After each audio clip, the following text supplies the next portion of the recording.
Hello, my name is Marcus. I'm the compiler of a collection of therapy quotes entitled 1001 Windmills of the Mind, a collection of quotes taken from what's often called the psychodynamic or the psychoanalytic perspective, which long ago, as I understand it, was referred to by some as philosophical medicine, because this perspective seeks to, one way possibly to describe it is, it helps us to recognize parallels between current behavior and relationships and current lessons from the past, to make a link between understanding our present by understanding our past, or recognizing how our present is influenced by the past. That's it. Now, if the past was pleasant, if the person had a happy childhood, they're going to be functional and live their true lives, and so that's fine. So we're talking about this philosophical perspective to address when the person didn't have a happy childhood, right? That's the painful truth. A lot of people, they don't want to admit it really, but it depends in what relative terms, I guess, but from the psychoanalytic perspective, a lot of children didn't really have a happy childhood. If there was attachment failure with the mother, meaning the mother was misattuned, malattuned, that's a strain trauma, or interpersonal trauma, relational trauma, developmental trauma, which can lead to stunted development, arrested development, where the person emotionally gets stuck somewhere in their early development. Now, remember what the guy said in an earlier video. We had a quote. Someone said that at the moment of birth, the brain weighs about 400 grams, and by the end of the first year, it weighs 1 kilogram or something. Now, during that expanding time, the brain is very malleable. It's designing itself based on the interaction with the mother in the first year, the breast mother.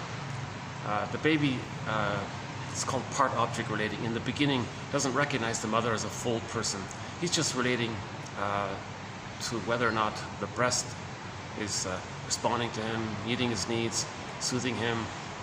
Along with the breast, the overall maternal experience. It's called the maternal holding environment for the first 4 to 5 months. And then from 5 months to 18 months, roughly, that's the stage of mirroring. If the mother can see the child, because of the fusion, the child and the baby are, the mother and the baby are sort of one. So if the mother sees the child, the theory is the child can then see himself. If the mother hears the child can hear himself. If the mother feels the child can feel himself. That's called the stage of mirroring.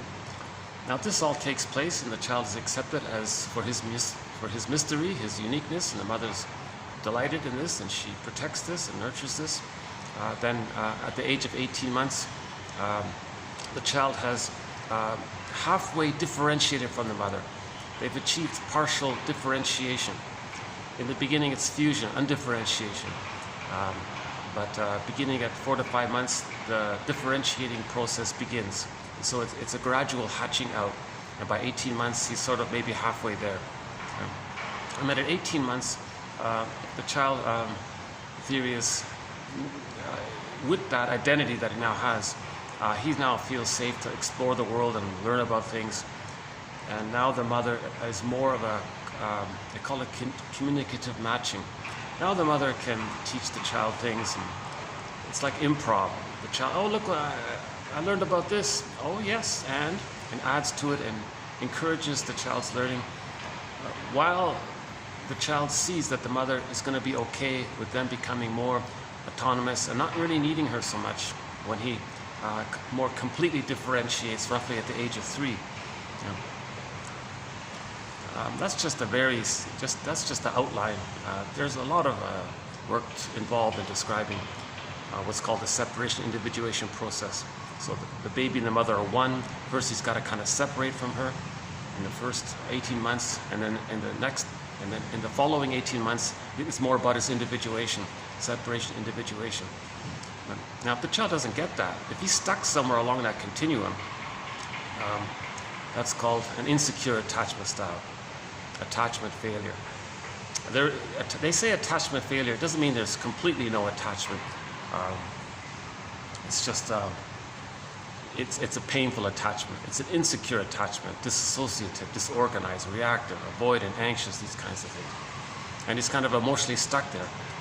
Now, of course, his cognitive ability can proceed development. He can be a scientist or something. He can get 10 PhDs on the wall. That reference is because just last night I saw an episode of a sitcom about a narcissistic therapist, and he was boasting about his 10 PhDs. He said that the client, it was a group therapy thing. I think you're right. Yes, of course I'm right. I've got 10 PhDs on my wall. So he was narcissistic. He was helpful to the others as well, but he had the personal issue of his own personal narcissism, while at the same time being helpful. It's an interesting show. I just discovered it. And at the end of this video, I'll post a quote from that show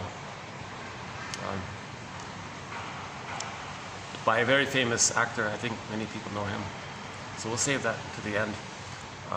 So the child can grow up and have 10 PhDs, but it may be miserable for him in terms of his feelings and not being able to have intimacy and not really seeing the other as a person in their own full right. So that therapist in the comedy, he had relationship problems. Although he has 10 PhDs on the wall, he has relationship problems. So we can develop cognitively with our knowledge, but the theory is there can be some kind of emotional stunted development. So that we chronologically grow up, we cognitively, for the most part, can continue. But this emotional, invisible, spiritual, moral attitudes, opinions about self and other, it can get sort of stuck there. So if they're stuck, for example, in the first 4 to 5 months during the stage of fusion, the attitude's going to be, okay, power and control. So the baby didn't get the breast. Now it's a trauma, repetition. When there's trauma, there's repetition compulsion. He's going to search for it. So he'll do that by searching for lackeys to play symbolic breast. Now the lackey is not the breast, so it can't be met. So he's going to try harder and harder. So he's going to have this manic attempt to control the other, to have some kind of response to his anger, because the baby would rather have some acknowledgement from the mother than have no mother. So he's doing so. His attitudes can be like that. So in the bully pattern, he can have a very aggressive attitude about people, but still have a PhD. That's the funny thing about it. If the trauma takes and so on. Right? If the person has stunted development in the codependent phase of relationships, he thinks he's no good and others are so great, so he's the caretaker, the pleaser, the helper. He forgets about himself. He just wants to please others and win their love, that kind of thing. If you see me distracted, it's because I'm in a public venue and people are passing by. So let me just wait to let this gentleman pass by. I won't try to get him in the camera. I try my best to avoid. So let me do this until he passes by here. Pass by. Oh, he's still just sort of loitering right in front of me there. Okay, hold on a sec. I do get distracted kind of easily. It's an issue I have to work on for myself. Doing these things in public have been a challenge. But this little spot here, I think this is my 7th video here, or 8th maybe. It's been good here for the most part. I've got the pool, and I can show you part of it here. I've got the pool there. I'm in a huge, massive complex, and this belongs to a restaurant that is mainly used for conferences and things. So if there isn't a conference or meeting taking place, then this usually isn't too busy here.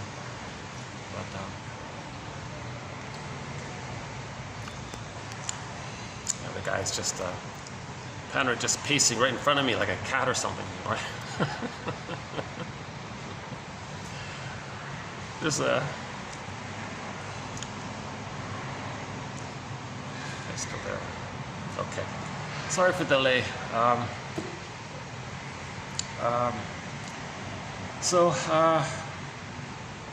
he's staring at me. That's kind of annoying. That happens once in a while. Someone will just park right in front of me, just kind of like stare at me or something. So let me just continue my introduction inside for a minute, and I'll come back to begin the quotes. Hopefully this person will be gone by then. Let's see.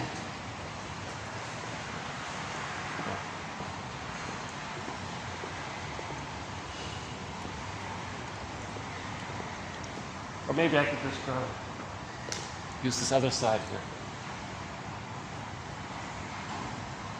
Oh.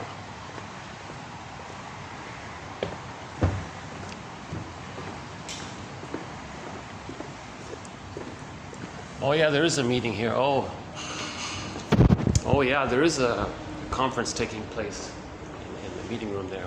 So I may need to move upstairs anyways.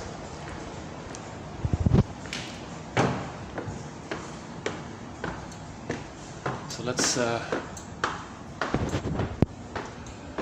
this is sort of like a desperate measure if you use one of these rooms here. You know what this looks like? It might, oh yeah, this is a, so they've got meetings in here. I see. Yeah, they've got a sign. Oh, so okay. Oh yeah, see, they're all set up for all sorts of things here. Well, sorry, but let's, what about here? Oh yeah, okay. No, maybe I can, maybe just for a little bit use this room, and I'll come back later. So we've got, a little embarrassed about that. Sorry about that. I'm not an analyst. I haven't been analyzed. I'm trying to heal from my.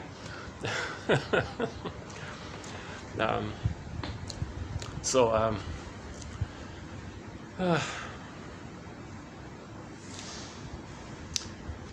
I'm in the process of learning this second language myself. And someone said the best, or one way to learn something is to teach it. And you're learning it as you're teaching it. So in my case, that's really the case, because I can't afford to fly to I wouldn't even be accepted into an analytic institute to study this, because you first have to have the minimum, you have to have, I think, a master's in social work at the rock bottom minimum, plus experience and as a social worker. So I'm nowhere near there. I've got a humble BA, that's about it, you know. So I'm the compiler of the quotes. Again, I'm not an analyst or shrink or anything, but I'm reading these books and slowly learning it. I'm slowly trying to teach it myself. Our first quote in this video is about transference.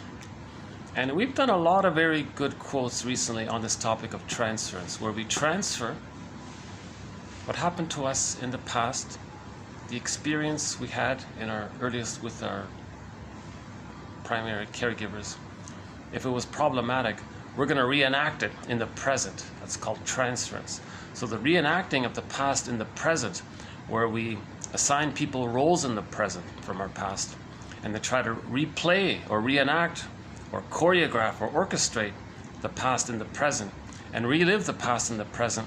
We're doing it, number one, it's a secondary delusion that we can change the past, have a better past if we replay it. Number two, the past was painful, so we're trying to spin it around again and again like Sisyphus until we don't feel the pain, because we felt pain by the trauma. The attachment failure, that's a trauma, developmental trauma. That's pain. We don't want to feel pain, so we're trying to process it. So if we relive it, rework it, redo it, maybe we can manage it, get a better outcome, handle it. Some people call it belated mastery. It can't be done. It's a secondary delusion, because the past is over. You can't get a better past. Thirdly, we reenact it as a communication to know that there's trauma. We reenact or we transfer and reenact the past and the present, replay the past and the present, distort the present, misperceive the present, misuse the present, and really believe it's kind of like the past, and relive the past. Observing transference, observing ourselves doing this again and again, that means it's a message. It's a message that from the pain side of us, the pain is the driver of this, okay? And our inner child is in pain. So our inner child is, we could say, is the director now. So our inner child is trying to get us to realize and ask for help. Help. Our inner child is asking us for help. So we are asking ourselves for help. We're looking for ourselves. Yesterday's song, right? So if we finally recognize that we are reenacting the past and the present, then our inner child has done its job. It got our attention. Now we see, oh my God. That means there's a pain, there's a problem in the past. That's why we are repeating it. Now the problem is we lost our feelings, we lost our developmental path, we lost our identity, we lost our vitality, our true self, the capacities of the true self. We lost a normal positive attitude in life. We lost a lot. Stunted development, arrested development, we lost our development. So Russell says, just think of repetition, compulsion, and trauma as synonymous. Just think of them as synonymous. So once you recognize that there's repetition, compulsion, transferring the past into the present, doing it again and again, it can't work because nobody in the present is the breast mother. You can't travel back in a time machine to change the past. Okay? That recognizing this, number one, that there is trauma. Number two, that we are to catch ourselves, to see ourselves replaying it. Once we see ourselves replaying it, and we know why we are replaying it, because we didn't get our infantile needs met. Okay, so we didn't get our basic infantile needs met. For the safety and for the love and so on. So we are replaying it to get that.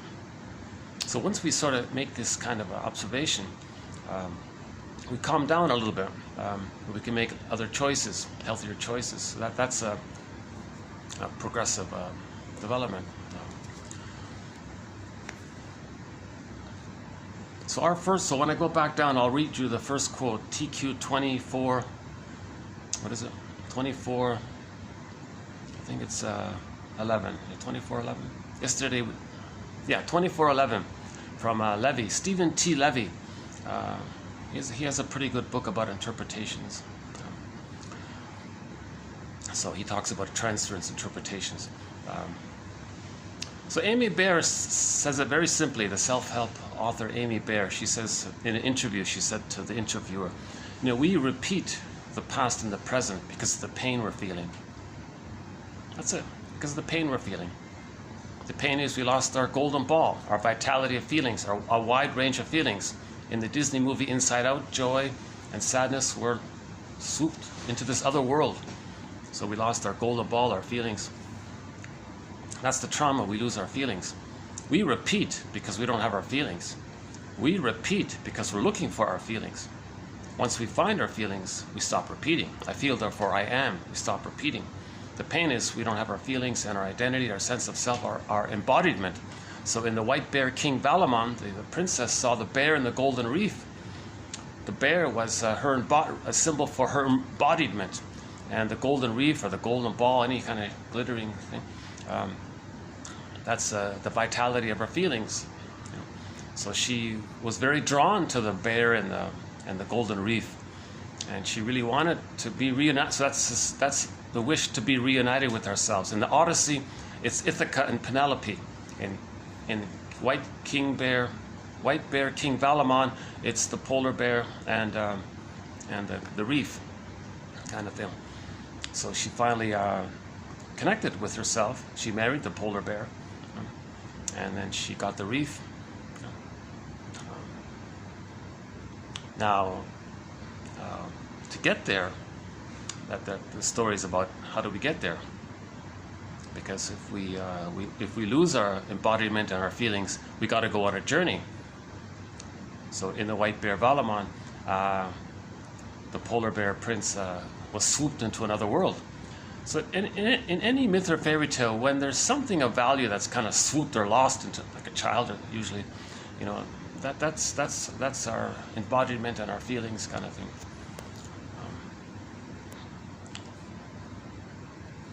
A major thread, interpretations of myths and fairy tales, how they're metaphors for internal dynamics. Major topic. Won't redo it here. But so let's.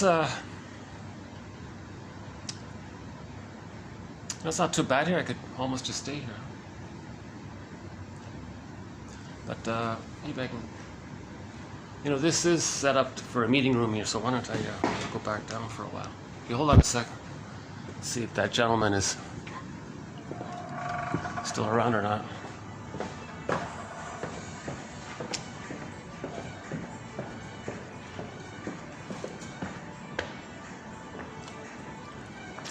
Okay, he's still around, but he's out of my vision, so maybe that's okay. All right. As long as I don't see the guy, it's not so bad. All right. It's just off on the angle there. It's okay. Yeah, that's I got healing to do, you know, if I'm so easily. I've become very sensitized to interruptions because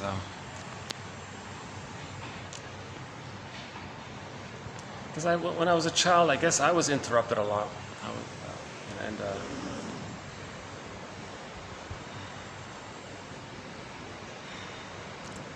So here's the quote, TQ 2411 by Stephen T. Levy. Pretty good book. It's a lengthy, verbose kind of discussion, but there's some really good parts in it. So here's 2411, which I consider to be a really good quote from the book. It begins, so did I cover the introduction of 1001? So 1001 Windmills of the Mind is a collection, now has over 5,000 therapy quotes. I'm calling them therapy quotes because they're all in this general area of helping us to bring back the golden ball, get the reef. Right? So we're looking for the reef, our feelings. Then we stop repeating. In the Frog Prince, when she gets the golden ball, she stops repeating. So we're looking for our feelings. The child loses their feelings in an attempt as a consequence of attachment failure. It's not safe for the child to have his feelings, so it gets repressed into the underworld, this other world. We live in two worlds. Huh? In the last video I talked about, in many videos we've talked about the theory about how we live in two worlds, this unconscious world. I won't redo that one here.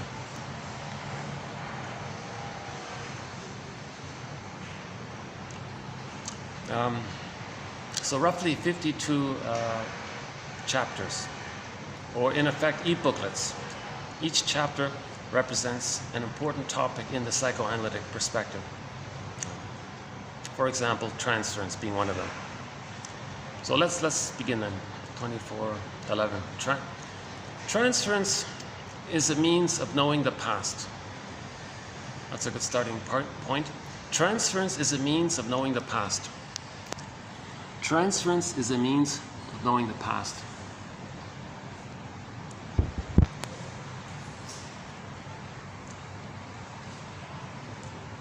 We have another quote that's very similar to this. It says that projection is the means of bringing repressed material to consciousness. Similar idea. In projection, some attribute about yourself, maybe a disowned feeling. Maybe you feel angry about something, but you don't know it. But somehow you just see some little trifle in another person. Oh, they're so angry, that person.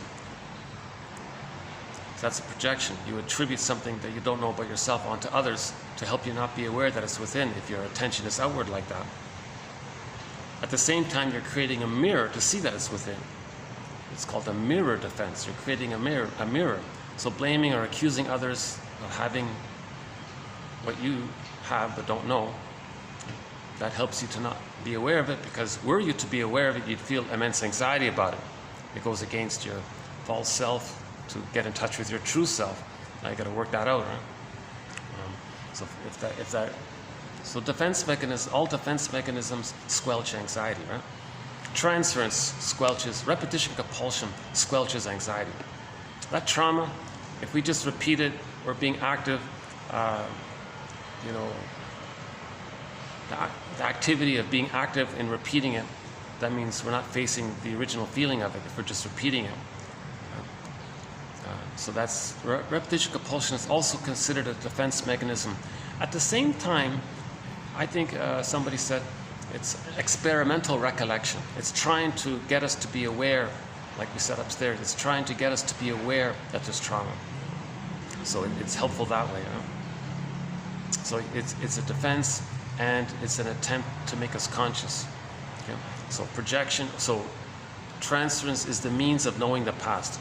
So projection is the means of knowing what we repressed in the past and now don't know that we have. Same idea, right? Transference interpretation, drawing parallels between the current relationship and important relationships from the past. And Levy talks a lot about the timing of giving these interpretations, how to do it. It's really difficult to phrase it right, to time it right, where it's going to be helpful. If you say so directly, you're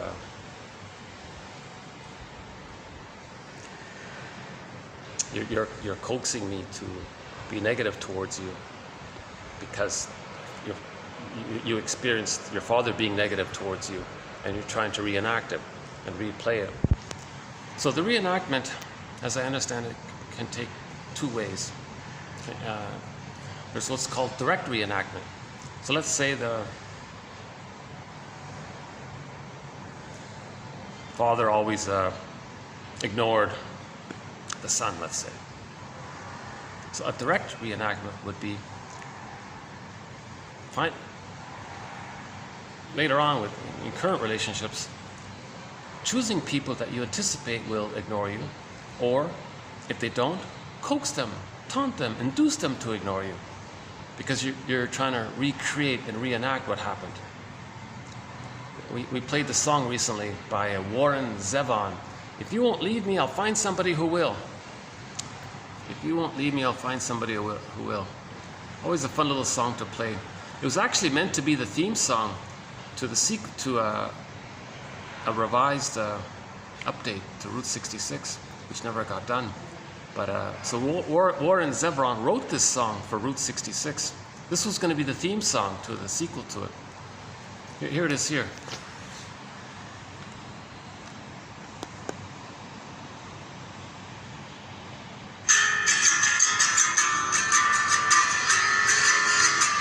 Here.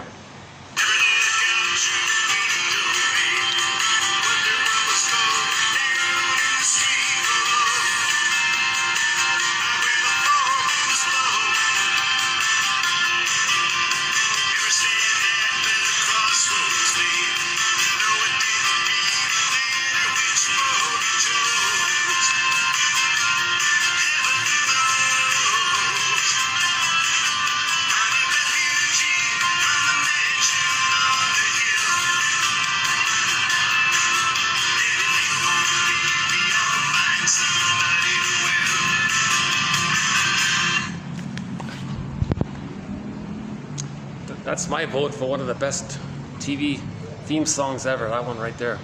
If you won't leave me, I'll find somebody who will. Because he's trying to reenact. He's reenacting the abandonment. Right? So he was abandoned as a child. He wants to reenact it. When there's trauma, we repeat it, we reenact it, we recreate it, we orchestrate it, we manage it. So he found a girl, and she was nice to him. Wait a minute, you're supposed to leave me. I want you to leave me. If you're not going to leave me, I'll find someone else who will leave me, because he just wants to reenact it. So he'll keep reenacting it until he becomes conscious of it. If he's not conscious of it, he'll just keep reenacting it like the song. It's a very good song. So that's one way we reenact it. it's direct, like in the song. Okay? The mother abandoned him. He wants all of his girlfriends to leave him. Okay? And he'll coax, and he'll do something difficult towards them, or he'll be rude to them. He'll find some little way to do it. Maybe not consciously, but unconsciously. So that's direct reenactment. The mother abandoned him. He coaxes others to abandon him. Or another way to replay it is called identification with the aggressor, where he becomes the abandoner. So he identifies with the aggressor. The aggressor was the abandoning mother, the hurtful mother. So he's going to be the hurtful mother. Now he'll be abandoning towards others. So he's replaying what happened to him, as if to say to his mother in the mind, look, mother in the mind, you abandoned me. You see this nice lady who likes me and all that? Well, I'm going to abandon them to show you that you did that to me. So he's reenacting what happened, all in an attempt to make the unconscious conscious, to know the past. But how do we articulate this? That's what Levy was saying. So he offers a discussion around how to present this. You can't just directly say, are you reenacting the past? I think you're reenacting the past here in the present with me. You're casting me in the role of your shamed self. You've identified with your shaming mother, and you're shaming me to communicate that your mother shamed you. Now, how do you say that to somebody? They're going to get, some people might be okay with it, but you got to say it in a way that's going to be helpful, where it brings up an emotional insight. Because a lot of people were criticized as children. So if you give any kind of feedback, they think you're criticizing them.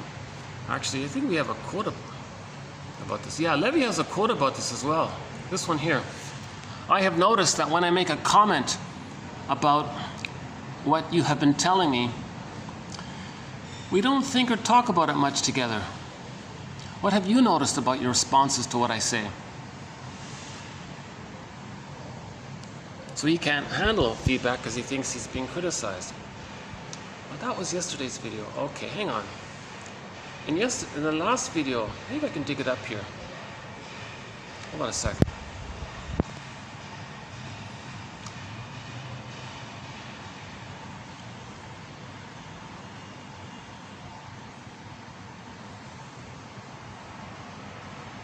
Yeah, we talked about grief in the last video.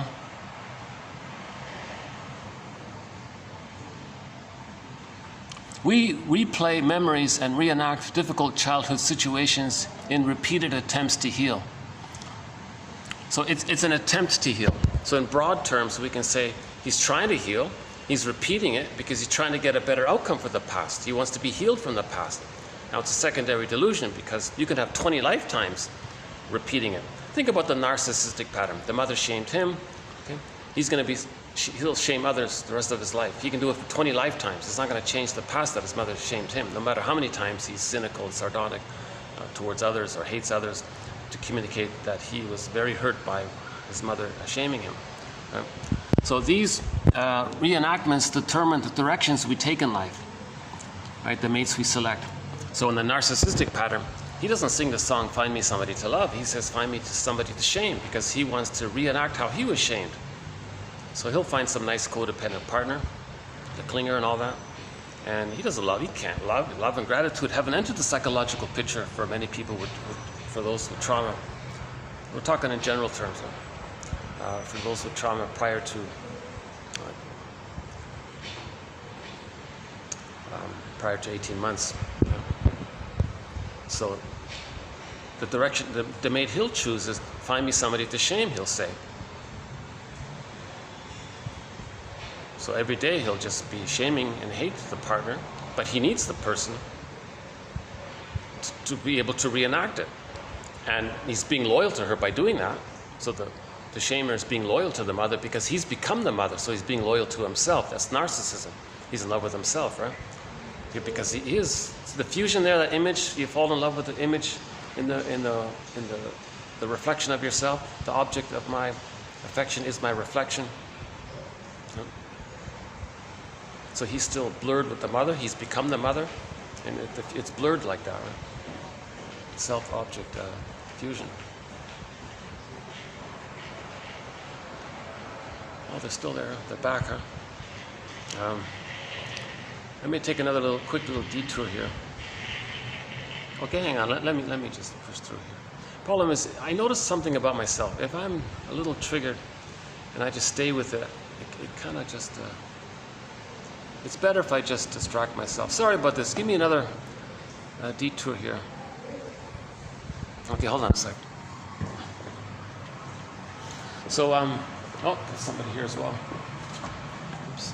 Okay. Thanks. So let's go back to that spot.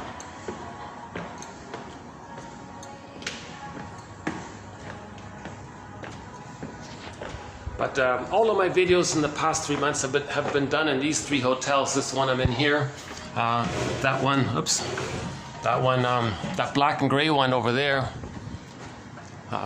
Things are just very busy now. It's peak tourist season.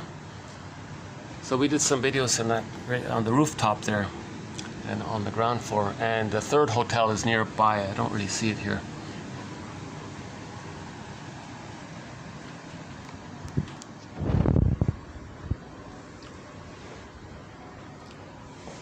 How's this? Should we do the blue in the background? Oh, the blue in the background's not bad, right? That side.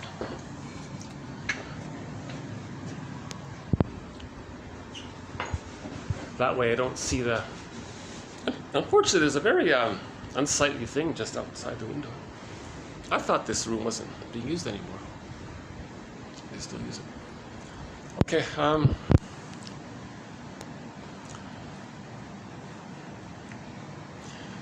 you know, the last video was pretty good about transference. I think the past, what am I saying? The past 4 or 5 videos, the main theme of the past 4 and 5 videos was this issue of transference and repetition compulsion. We've got a lot of great quotes in it. And I think today, this Levy one adds to it as well. But after this video, I think I need to take a break on transference. I need to let this digest in myself and be aware of it for myself as well. I talked about transferring the relational units. So that's an interesting theory. So we have like a structure, a psychic structure. And we distort the present to fit the structure because we're trying to get a better structure. If the structure is rejecting mother, linked to the self feeling shamed all the time, we want to get a better structure. If there's like the only time you receive love is when you're down and out and you're rewarded for being regressed and you're dependent like that and you can't do anything for yourself. That's another structure and you're replaying that, you know. So you want to update the structure or that kind of thing. So we different theories about it, but we can update it by recognizing it. The truth will upset you free. Once we learn, then we can update the structure.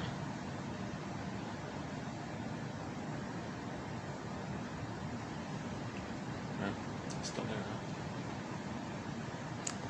huh? So the quote I was looking for, what was it? The quote I was looking for about so Barry Gross-Kopf wrote a good book called Hidden in Plain Sight: Understanding Your Puzzling Emotions.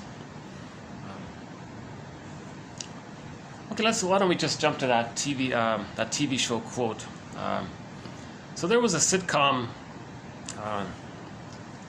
2006 or something, 2006, 2007, something like that, called Help Me Help You. It was about a guy playing it was a group therapy comedy, sitcom.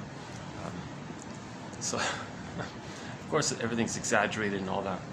But it was the therapist was played by Ted Danson, the guy from Cheers, the sitcom Cheers. But I found him, I only saw the one episode, the pilot. That's the only thing I could find online. It's not even on DVD, it's not even available. What a pity. There's another example. Yet there's another example of something that should be widely available. Because in that pilot episode, he makes some pretty good points in there. The main one is, so the guy is separate, so it was a joke, right? But it's a pretty good joke. He said, so the therapist himself, we can see him helping people in the room, right? In the pilot episode,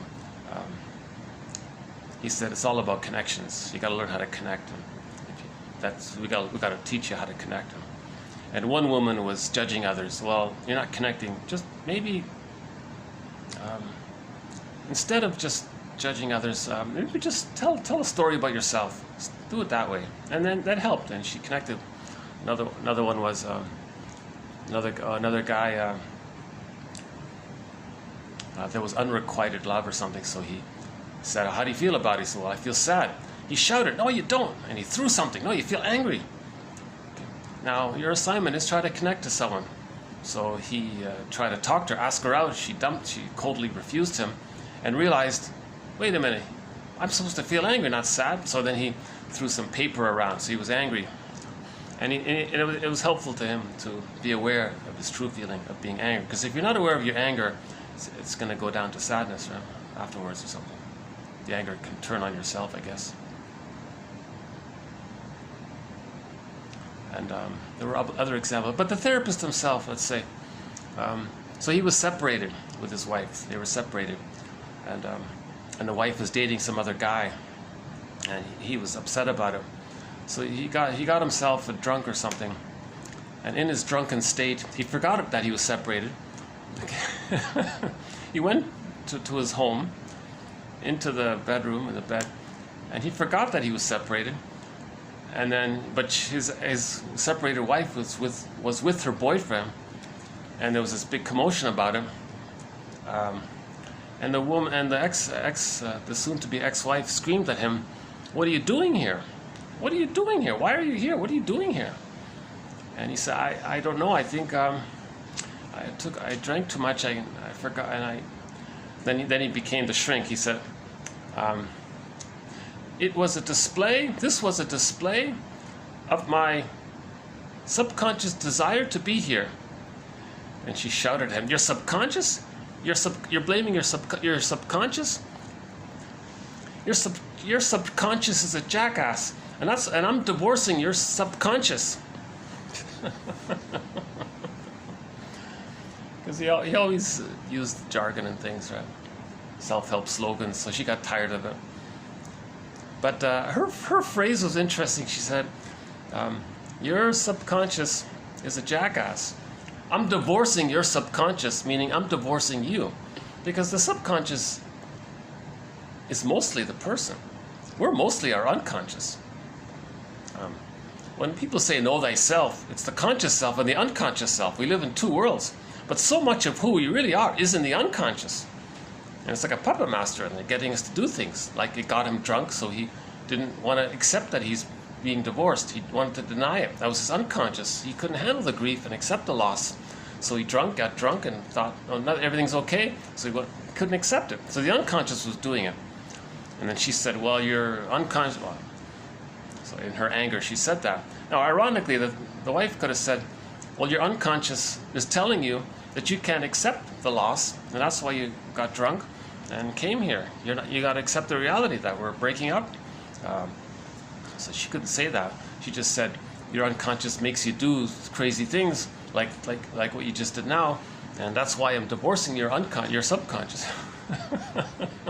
Meaning him, because he's mostly subconscious. He's acting mostly in that scene. He was acting primarily out of his subconscious. You got to see it. It's called "Help Me Help You," starring Ted Danson. It's the pilot episode, I believe. It only ran for one season. I think there are 12 episodes.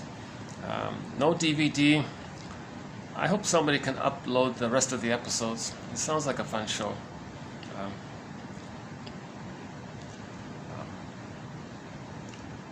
So yeah, they're still there. I want to read the quotes. To tell you the truth, I'm having a little bit of an off day here. I'm a little bit short on sleep, so I'm not really at my best today. Is he finally gone? Jeez. Oh, he's still there. Ay. Okay. Well.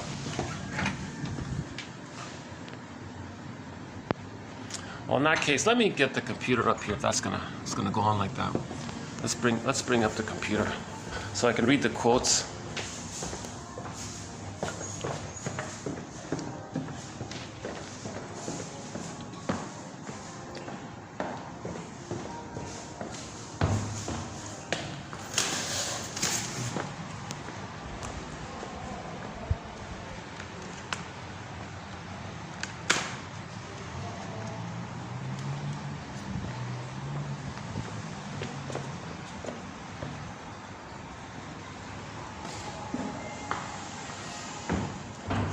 So fast forward this video for another minute or two.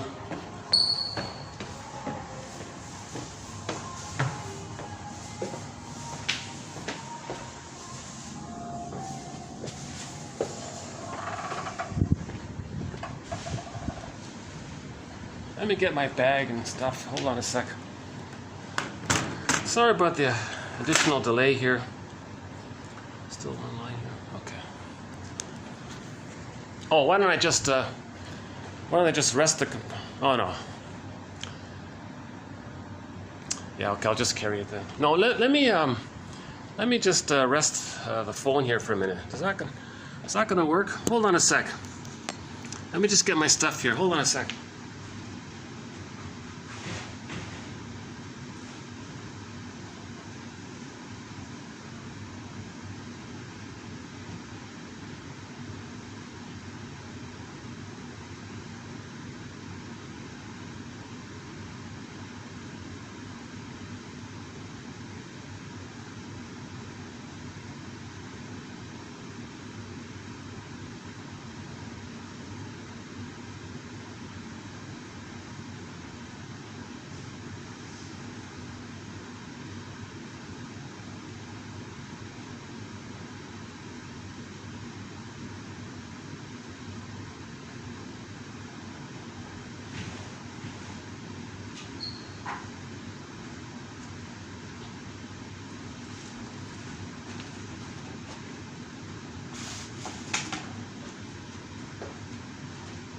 Still recording? Okay, good. Okay, so let's continue with the quotes. So let me read that TV show quote directly. Here it is here. So the separated woman says to her separated spouse there, "What are you doing here?" "I don't know. This must be a display of my subconscious desire to be here." Your subconscious is such a jackass, and that's why I'm divorcing your subconscious.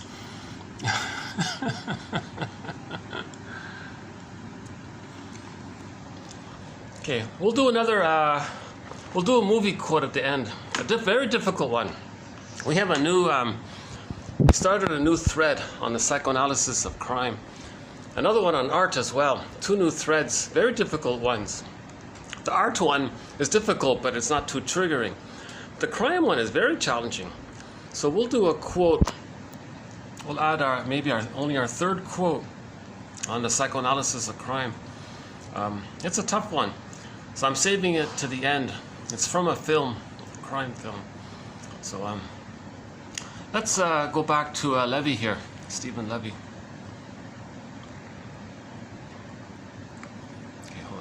Let's go back to Levy here. Okay, transference is a means of knowing the past.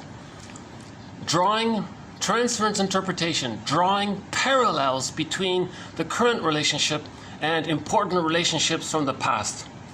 Interpretations become a means of understanding and influencing the way the client's past, recreated in the transference, interferes with the client's current life.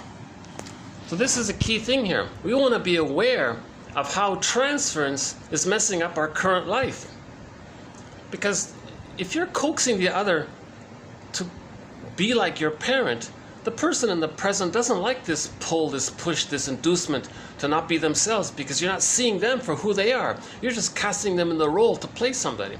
Or if you're reenacting the past by seeing your shame self or unloved self onto them and identifying with the aggressor, and you're going to replay the past by acting like the mother and then and casting your innocence onto them and then shaming them to reenact how your mother shamed you, that's gonna interfere with your current life. No one likes this. Right? That's called, and if you're not aware of it, it's called the transference neurosis. Right? Now, if someone gives you feedback and that's called simple transference. That's okay. You can work with it. But people with a very deep trauma, they may not see it or accept the idea or even consider the idea. That's called the transference neurosis, so-called character issue. Okay, psychoanalytic theories are rooted are rooted in the idea that the past distorts the present, that past difficulties are continually repeated. Right? Past difficulties are continually repeated. Because the past difficulty is the pain. We don't want to feel the pain. The pain is the driver. The pain's the pain is like a director, a choreographer, like a puppet master. It's getting us to replay the past painful situation in the present with the magical fantasy we can get a better past, or a better outcome for the past, or swap a happy outcome in the present and zip it back into the past and eliminate that past. It can't be done. So past difficulties are going to be continually repeated until we're not so pained. The answer is mourning. We've got to see it, mourn it, cry it out, understand it. Okay, so that's what these quotes are for. The whole psychoanalytic perspective is for, to be aware of this, to help us get to a strength, ego strength, to witness it. Right? Now we can witness it ourselves to a certain degree. So Freud is famous for that. He did a self-analysis, but it's limited. He always had to talk to his buddies there too. We don't have any quotes from Freud. I don't know why I mentioned him. We don't have any quotes from him because of the confusing translations.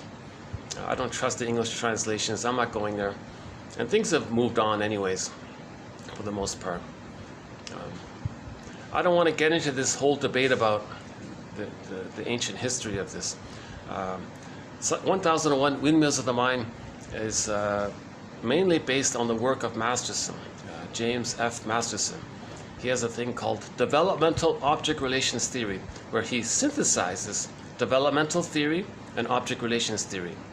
Object relations theory, the study of the internalization, the recording, the templates, the schemas, the scripts, the study of the internalization of interpersonal relationships. We create these templates, these scripts, and all these false beliefs are there. Baby thinks, I have to give myself up for the attachment. That's a false belief.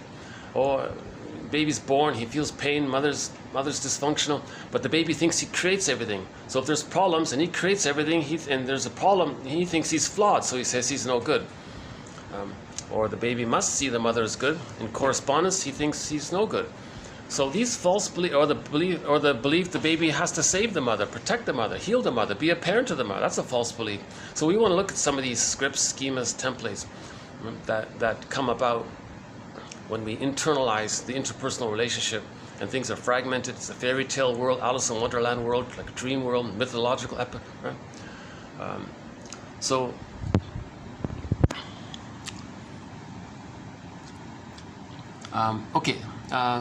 psychoanalytic, the psychoanalytic perspective is rooted in the idea that the past distorts the present.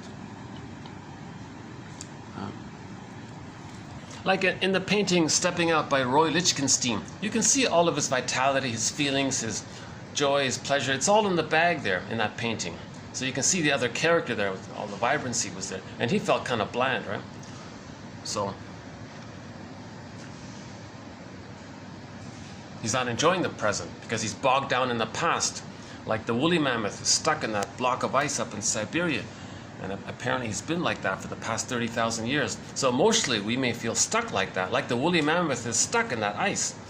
At midlife, a person might say, I feel stuck, I feel like my life is on hold. Like the woolly mammoth's life is on hold. His life is literally on hold. His life has been on hold for 30,000 years. That's quite an image to borrow, to think about how we may emotionally feel kind of blocked or stuck like that. You know, so we want to free the woolly mammoth. We want to lift the thorn, meaning lift the anchor on the arrested development, and resume development. Therapy is about resuming development. Psychoanalysis is about resuming development. Development got arrested.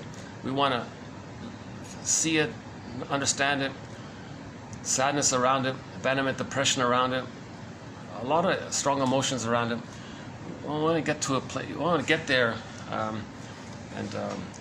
Groskop has a book called Forgive Your Parents, Heal Yourself. So a lot of it is seeing what the parents went through, understanding their dilemma, how they didn't know it all, they couldn't do it all, they did what they could. So you got to see the two sides of the parents, and that helps you to understand your current situation. You know. Okay, next one. Recovery is based upon uncovering old conflicts and resolving them in such a way that their distorting influence is abolished. The client can be expected to distort his important adult relationships significantly in a way that conforms to the structure of his unconscious difficulties. You see, that's pretty good. The client can be expected to distort important adult relationships significantly in a way that conforms to the structure of his unconscious difficulties. So he's going to replay the unconscious difficulty in the present. So he's going to distort the person in the present. That's best exemplified by the title of the play, I love you, you're perfect, now change.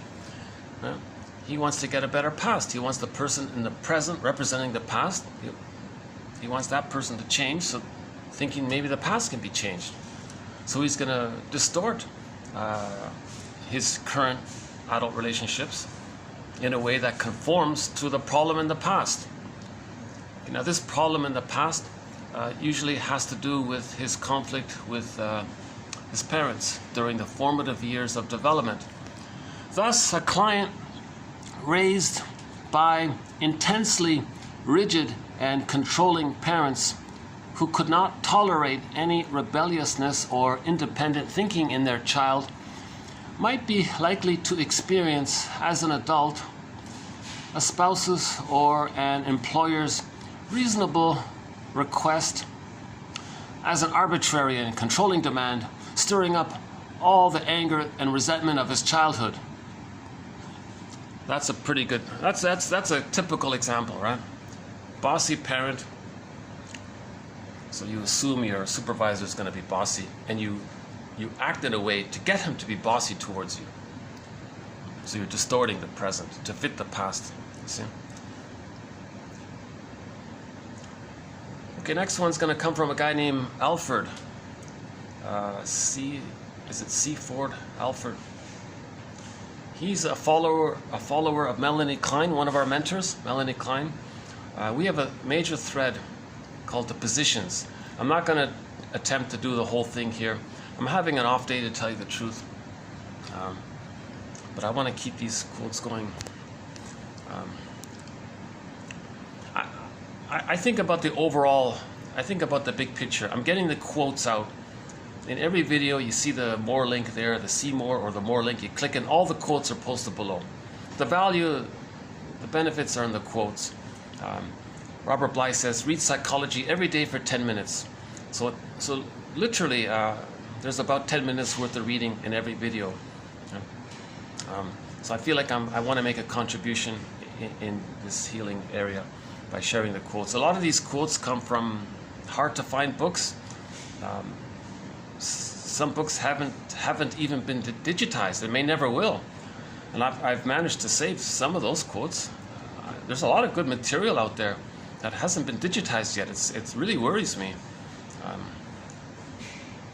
I was delighted to see Edmund Burglar's collection of papers uploaded recently. Another one of our mentors, Edmund Burglar. A few of his books are now digitized, but a lot of it hasn't been digitized. The Money book hasn't been digitized, and a few others. But I would say most of his key books have been uploaded, so that's good, yeah. But we have some of the quotes from his Money book, yeah? The Psychology of Money. Okay, so Alfred is a follower of Melanie Klein. Very difficult topic. I spent a lot of time on it in the summer, and those videos got lost. 17 of my best videos, the videos that all got some views, were all lost. I don't know how it happened or why it happened. And during that time, I spent a lot of time on the positions. So I'm not in the mood to kind of cover it here. But Alfred He thinks, we can understand the outer world if we can understand Melanie Klein's theory about the positions.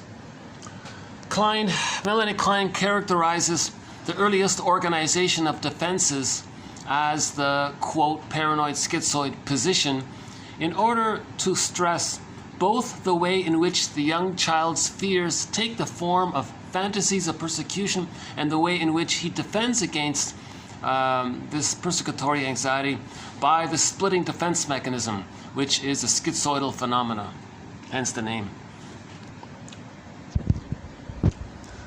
Because of the baby's tiny, small, helpless size, completely dependent, he's trapped in a huge double bind. He can only turn to his mother for love, but she's shaming him and hurting him. He's got to adopt some desperate maneuvers of the mind.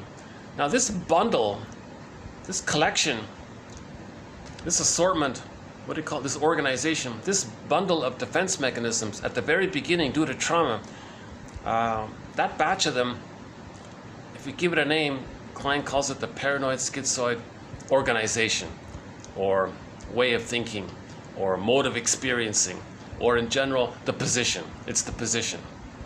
Now the main features of the paranoid schizoid position is the splitting mechanism, number one. Okay, so the baby's bonded, wants to bond to feed safely and get his mother's love, but she's shaming him. How does he deal with that? He enters the splitting mechanism. He denies the truth that the mother's hurting him and makes up or hallucinates that there's a magical good mother there while he's nursing with the painful mother. And he denies that the mother's painful. That's called a splitting mechanism. So that's schizoidal. That's what I think he means by this. It's detached from reality. It's emotionally removed because he can't accept the pain of being shamed by this mother. So that goes into the bag. Knowledge that he's bonded to this rejecting mother goes into the bag. Knowledge of the image he created of his rejecting mother, that goes into the bag. So it's becoming more and more schizoidal like that. The more that's in there, the more schizoidal. The more detached we are, the more removed we are from our feelings, the more schizoidish it is. I think that's what they mean. I'm not fully sure. Now, this unconscious world, this is called primary process thinking. This implicit memory system. Okay. Now, we're talking about somewhere in the brain called the non-reporting brain. Okay. Now, our brain sends us information. If we get it, that's consciousness. That's our mind. Our mind comes from the brain. Right? Body-mind connection. So now the brain would like to send us more information. When it can't, that's called a non-reporting brain. So the non-reporting brain, that's the unconscious. Sometimes called the inferring mind. Because through the reenactment, through the repetition compulsion, through the projection, through the distortions, we kind of consciously see, what is the puppet master inferring? What inferences can we make by him getting us to repeat things? Can we make some inferences? Is there a pattern? Is there a parallel? Can we find some links? What's going on here? It's called the inferring mind. So we have to be a psychological detective for ourselves. Right? We have to be our own existential detective. What's the lighting here? Is that better? Is that a little better? Lighting seems to be a little... Oh, that's maybe a little better. Got the painting there. Oh, it's kind of nice. The blue and the...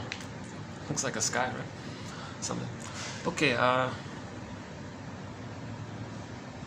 so that's one feature of the splitting mechanism. The baby creates an image of the mother as being a devouring monster that wants to eat him. Again, that's called primary process thinking. Alice in Wonderland, things are wildly exaggerated.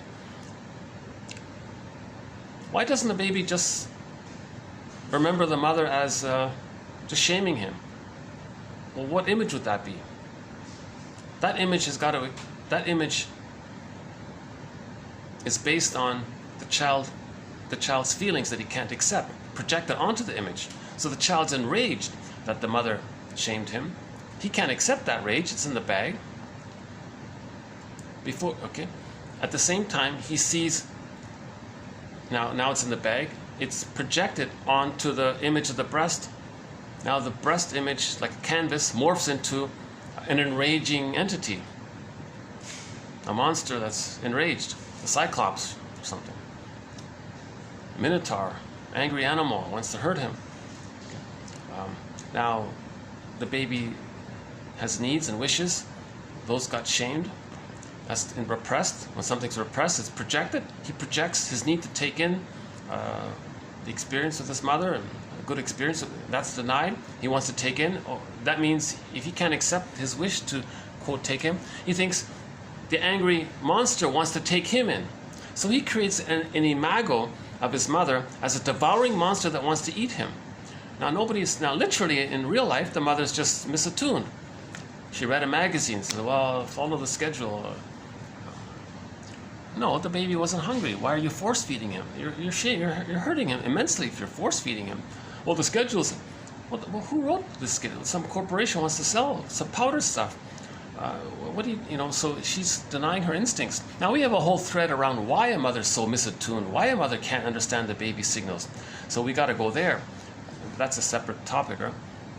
We're trying to be a detective. There's no blaming here. We're trying to understand and be a detective. We're trying to be a detective. The truth is the healing. The honesty is the healing. So now the baby has an image of the monster that wants to eat him. He can't relate except that, but that's the truth. He's bonded to her. He even becomes kind of like her in a way. He's in a struggle with that. And that's his only connection to the truth mother. Now, how does he placate this? And later on, he's got to always accommodate this one. So his true self gets repressed to accommodate this image because it's not safe for him to feel and have needs. And so in later life, he doesn't know what he wants or likes or feels or relates. He can't be close to people because he can't allow his feelings and those kinds of things. Doesn't feel joy in the present because he remembers the template.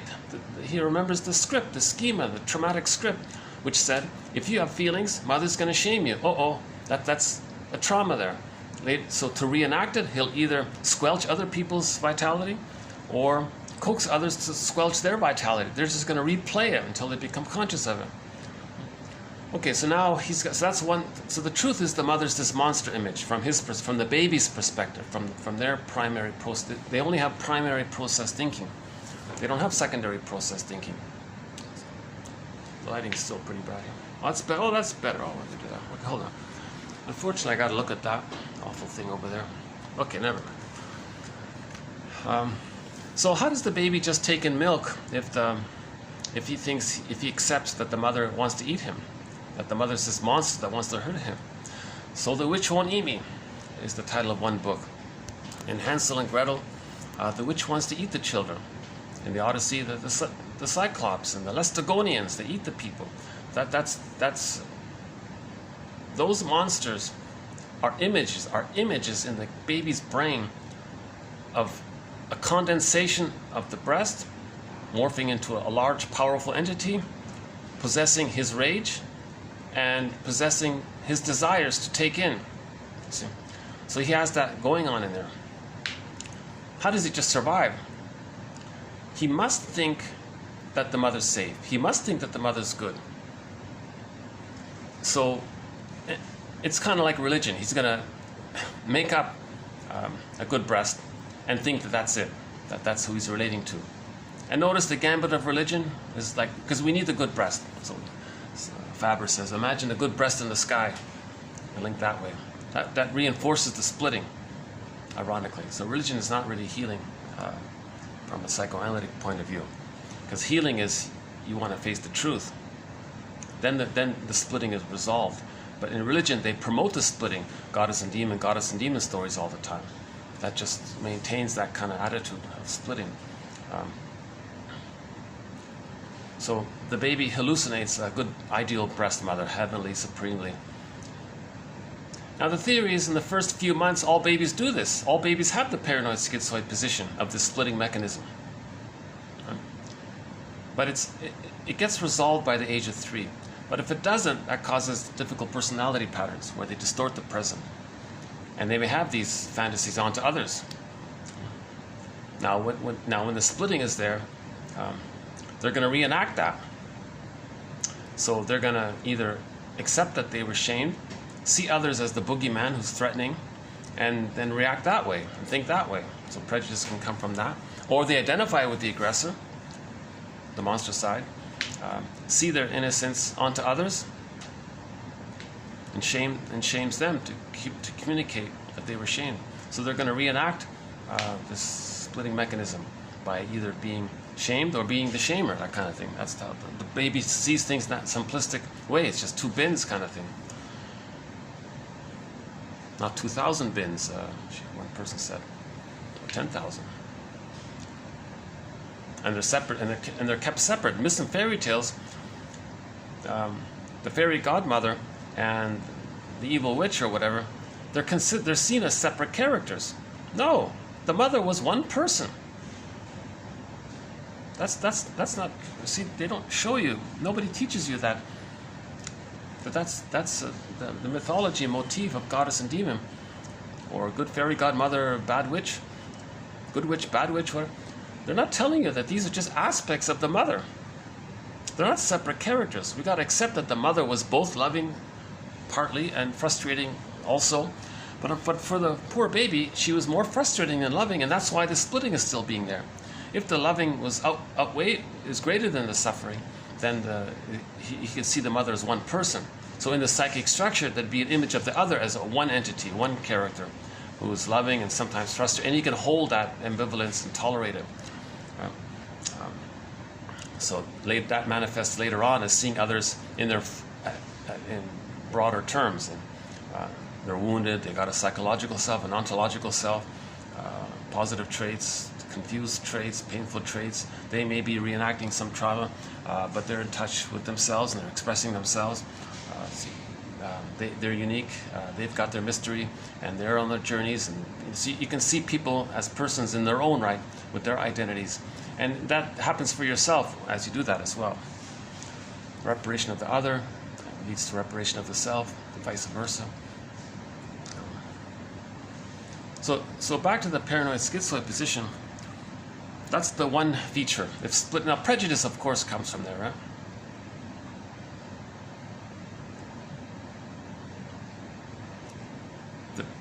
The baby was shamed, and that's why splitting is there.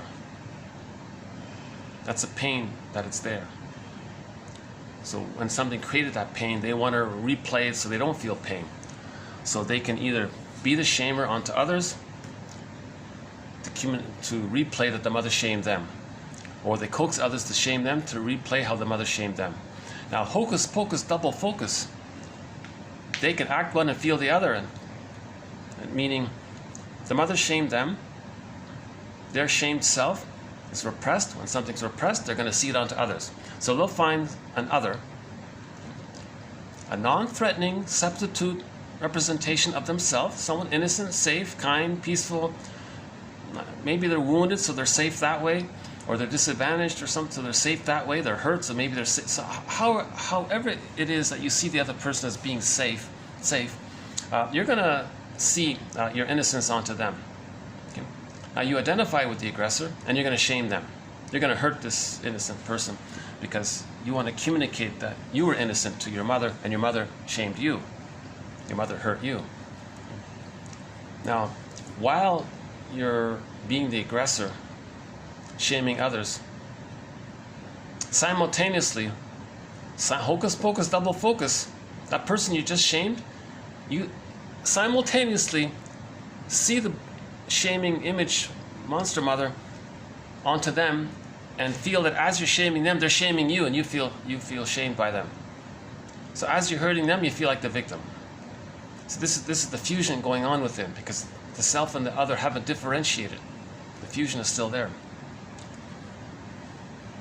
The baby's meant to differentiate. He can only differentiate if the mother is seen as one person. But the baby can only see the mother as one person if the mother was more loving than painful. If the mother was more painful than loving, the child, to deal with that, he uses splitting. The painful mother, no, that's not his mother, that's someone else. Mother is this heavenly made-up one. That's his mother.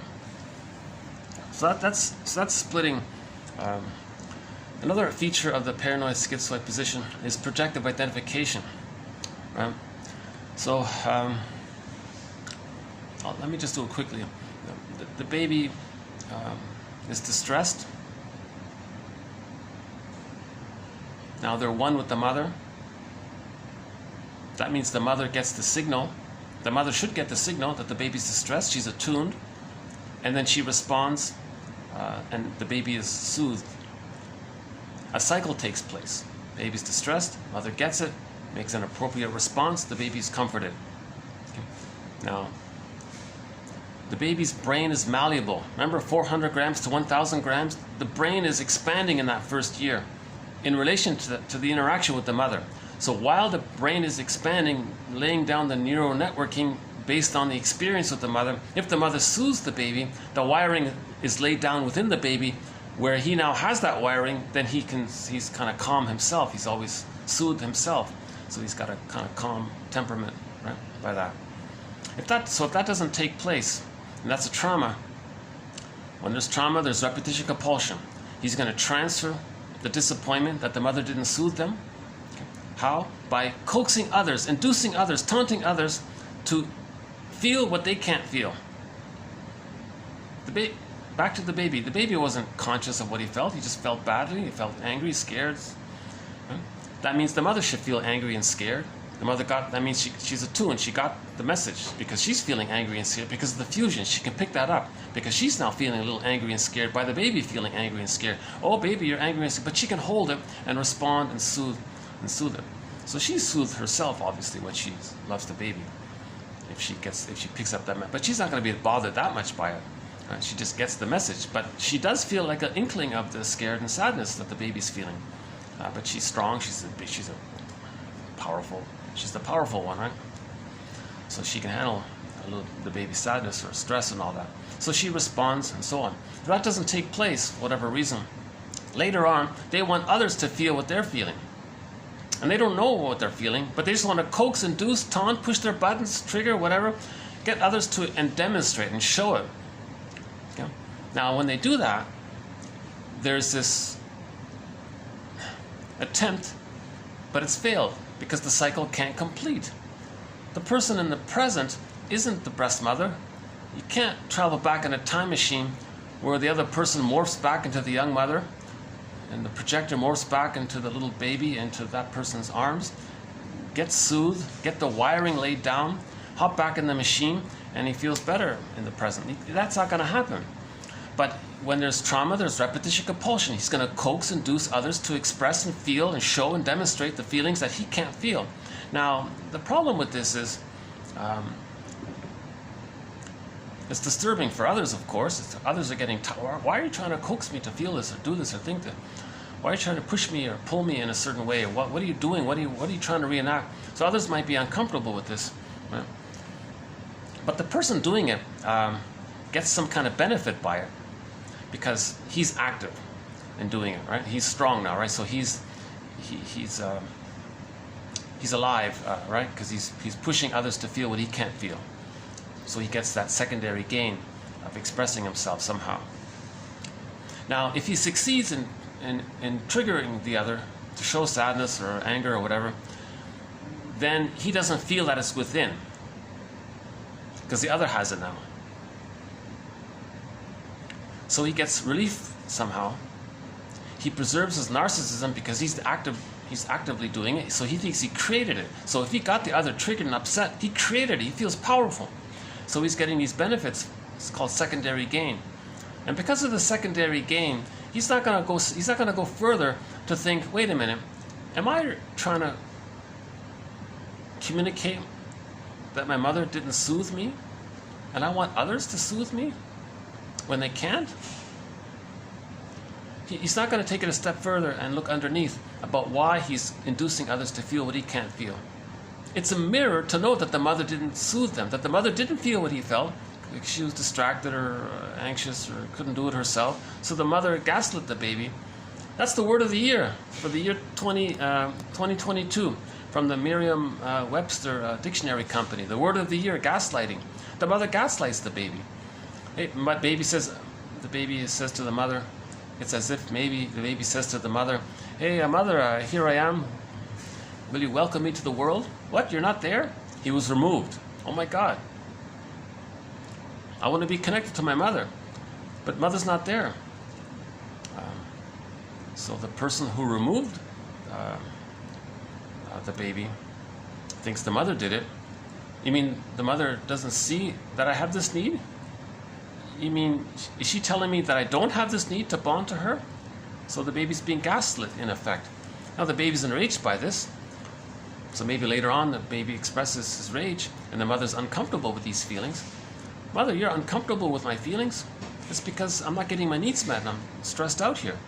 So you rejected my feelings and now you're rejecting my needs, my feelings? Are you trying to send me the message that I shouldn't have these feelings? They bother you, so I'm not supposed to have them? I can't have them? So he's being gaslit in a way.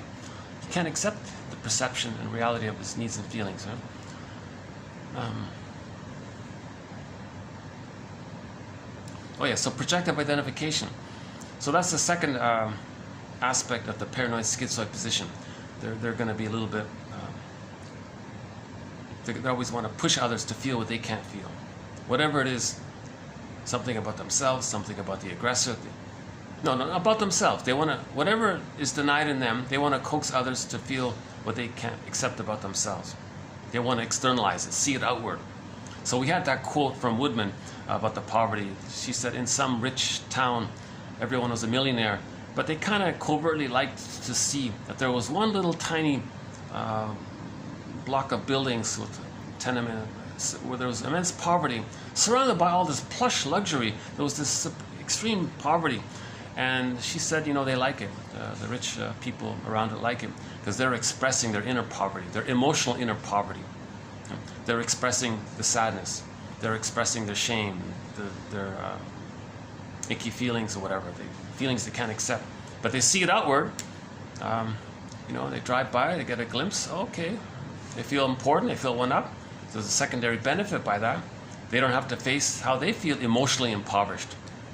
So there was kind of a, I don't know the full story, I don't fully get it, but Karen Horney talks about this thing called externalization in one of her books. I think it's Our Inner Conflicts, chapter 5, if I'm not mistaken. Read the book, Our Inner Conflicts by Karen Horney, another one of our mentors, called Externalization. Yeah, I'm trying to get the nice view here with the, I don't know. Yeah, okay. First time we've had this painting here. Let me see if I can finish this video before I get kicked out.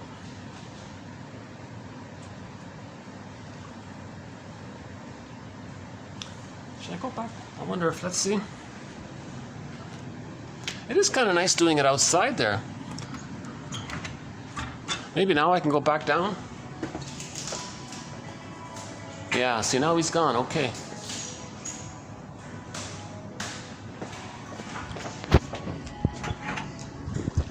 Okay, maybe I can leave my stuff here, and let's finish this.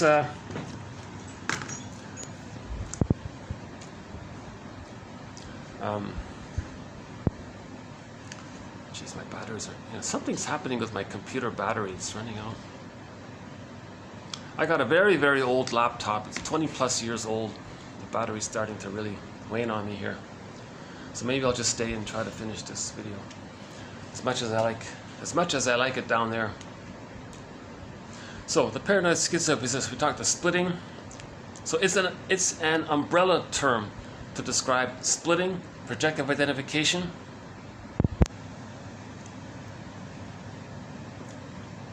and the third one is the baby thinks he's a little god in the womb.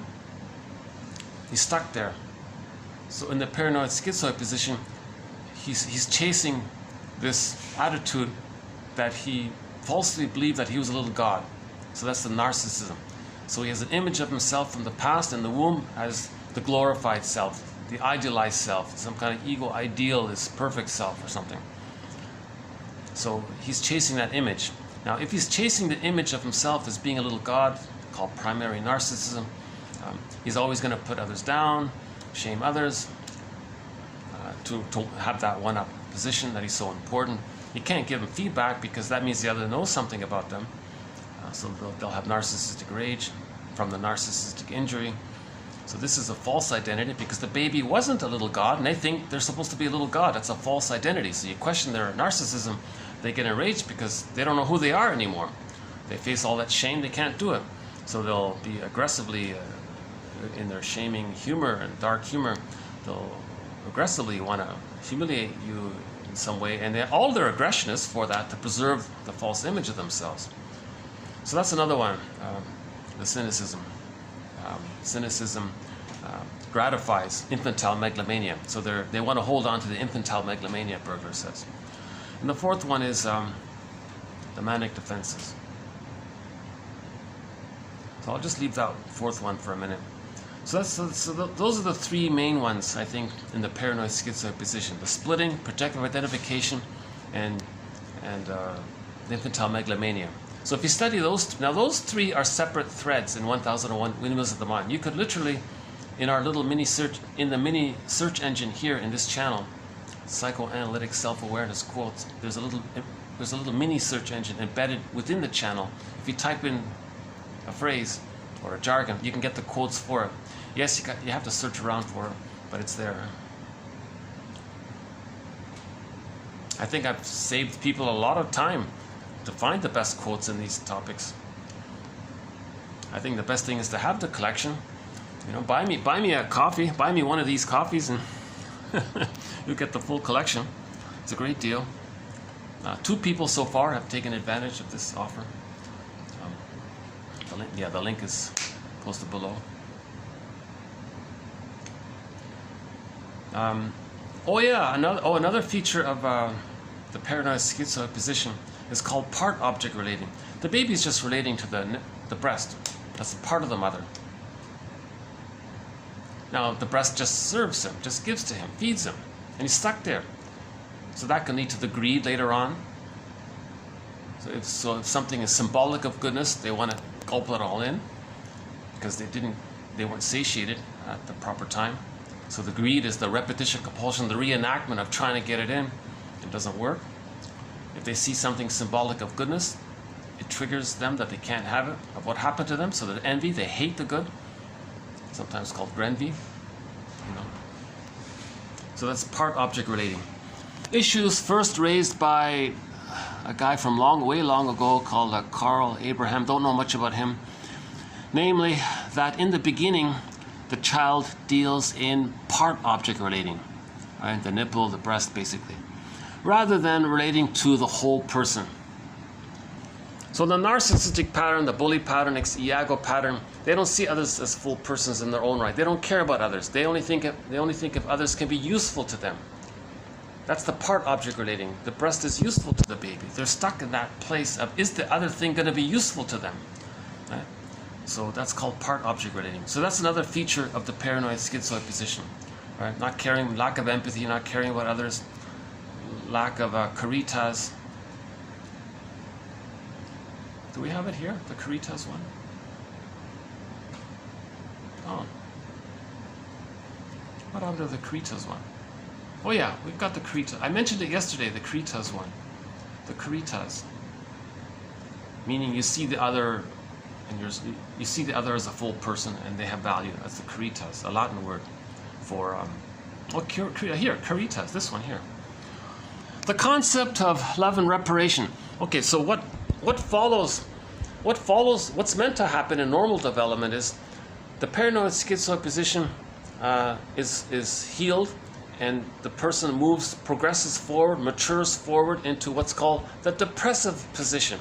The depressive position means now the child has ambivalence, now the child's got to see the two sides. Before it was all easy peasy, 2 bins, good or bad, either or. Me good, you bad. So prejudice comes from there, the prejudiced personality comes from there. Now the plunder system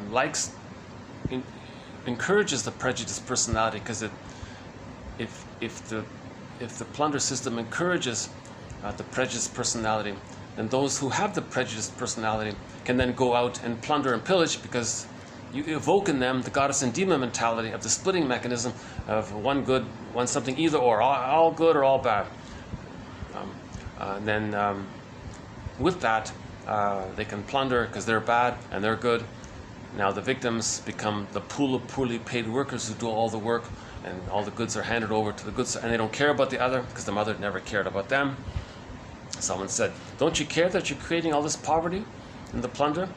"Well, my mother gave me emotional poverty. She didn't care." So him participating in this, it's a mirror to see his childhood. Right? Transference is a means of knowing the past. So the depressive position means if the baby gets so-called good enough mothering, or at midlife we start to do the forgiveness process. So the forgiveness process is what we do for ourselves when we didn't get enough mothering. It's a lot of work, very hard to do.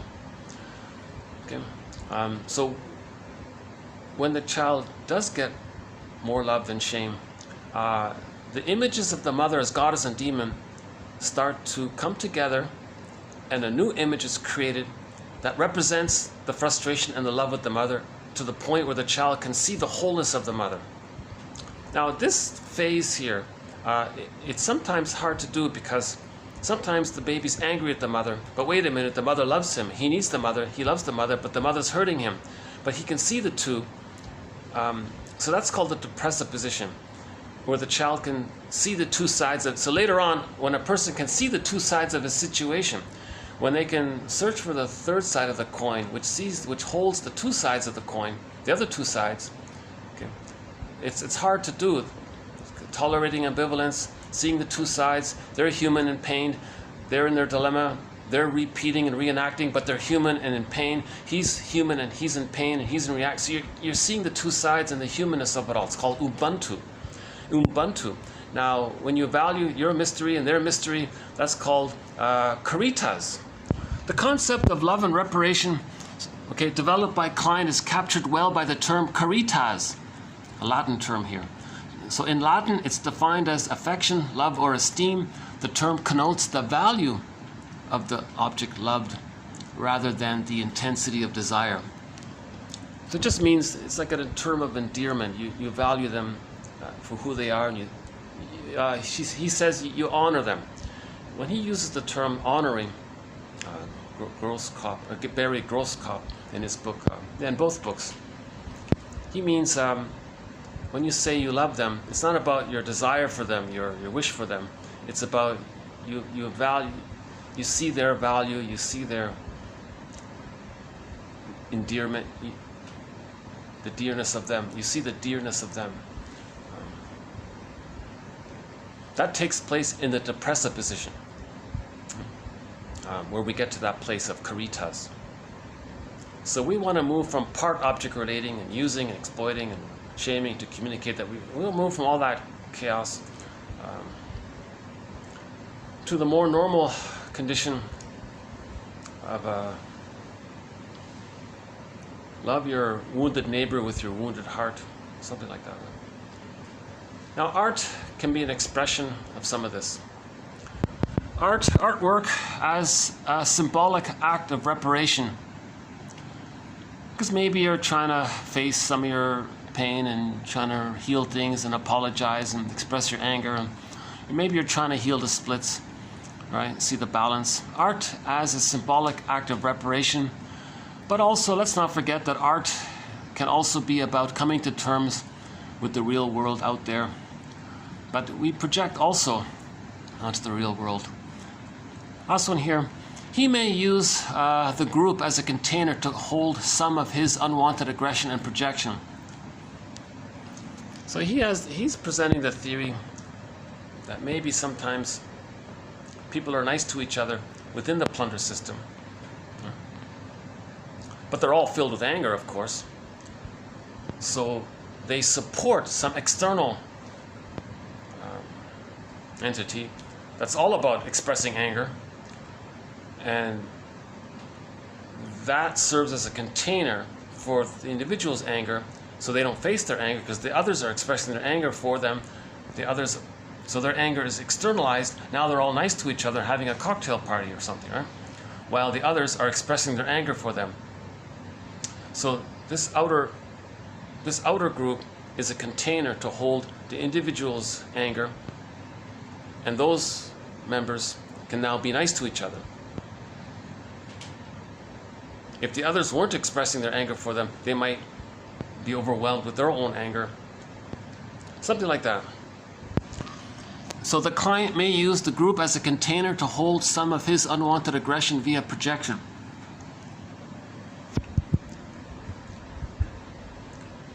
I think this quote was referring more specifically to the client goes to group therapy, and the therapy group is like a container for his anger that he projects into the group.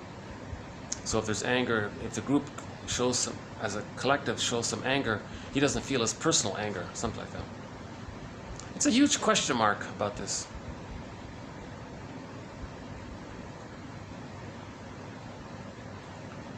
The chapter was entitled Moral Individuals, Immoral Group or something.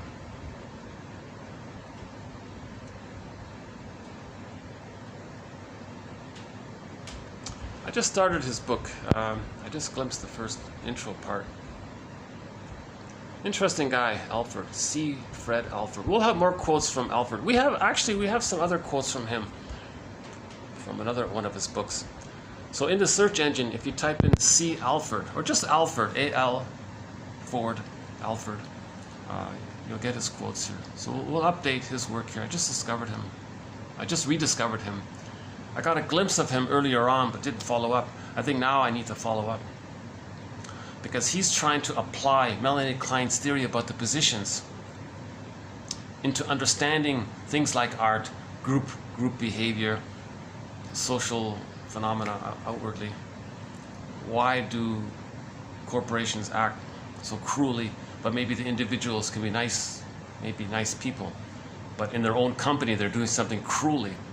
Right? So there's that documentary, what is it called again? The corporation is a psychopath or something. So the corporation is this entity or something, and it's expressing everybody's rage, and then the individuals don't feel the rage within. Something like that.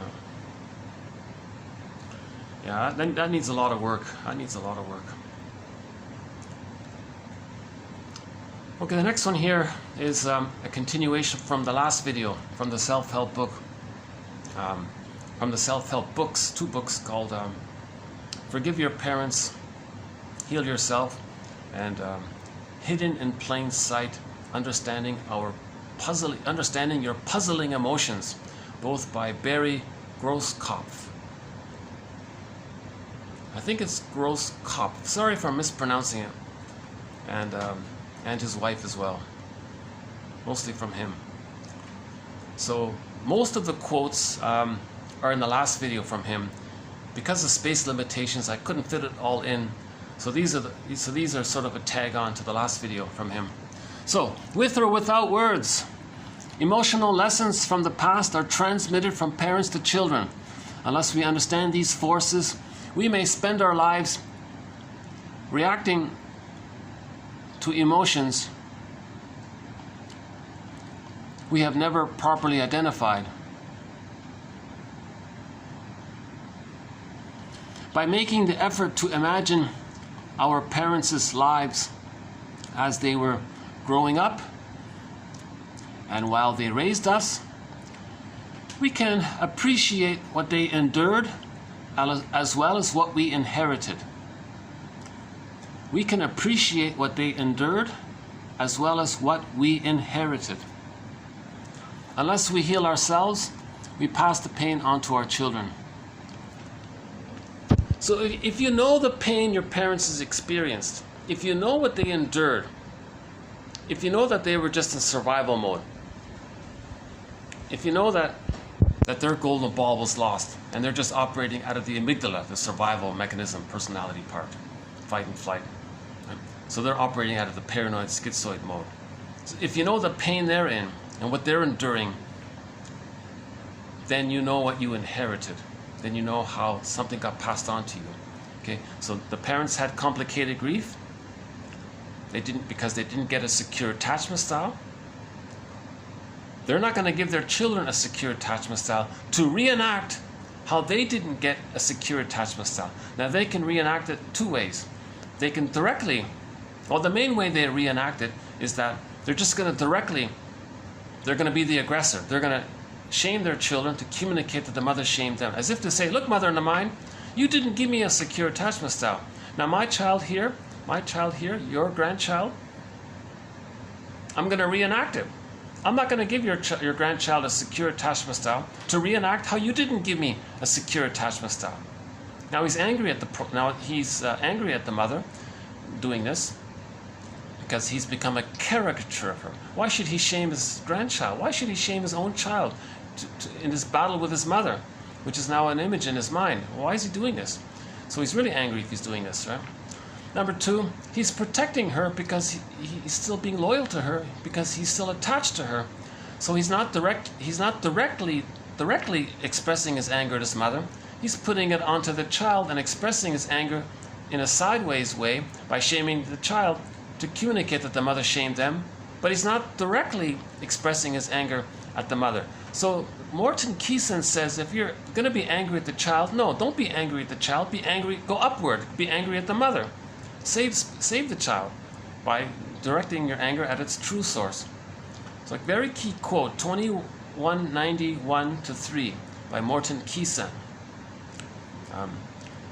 He has one of chapters 8 and 9 of his book, Affect, Object, and Character Structure as a Unit, has won a Golden Windmills of the Mind Award. A very key concept. Okay? If you're triggered and you say that your partner this, you did that, you're a mistreating heart, and you betrayed me, and you hurt me, you did it, well, direct it to the parent.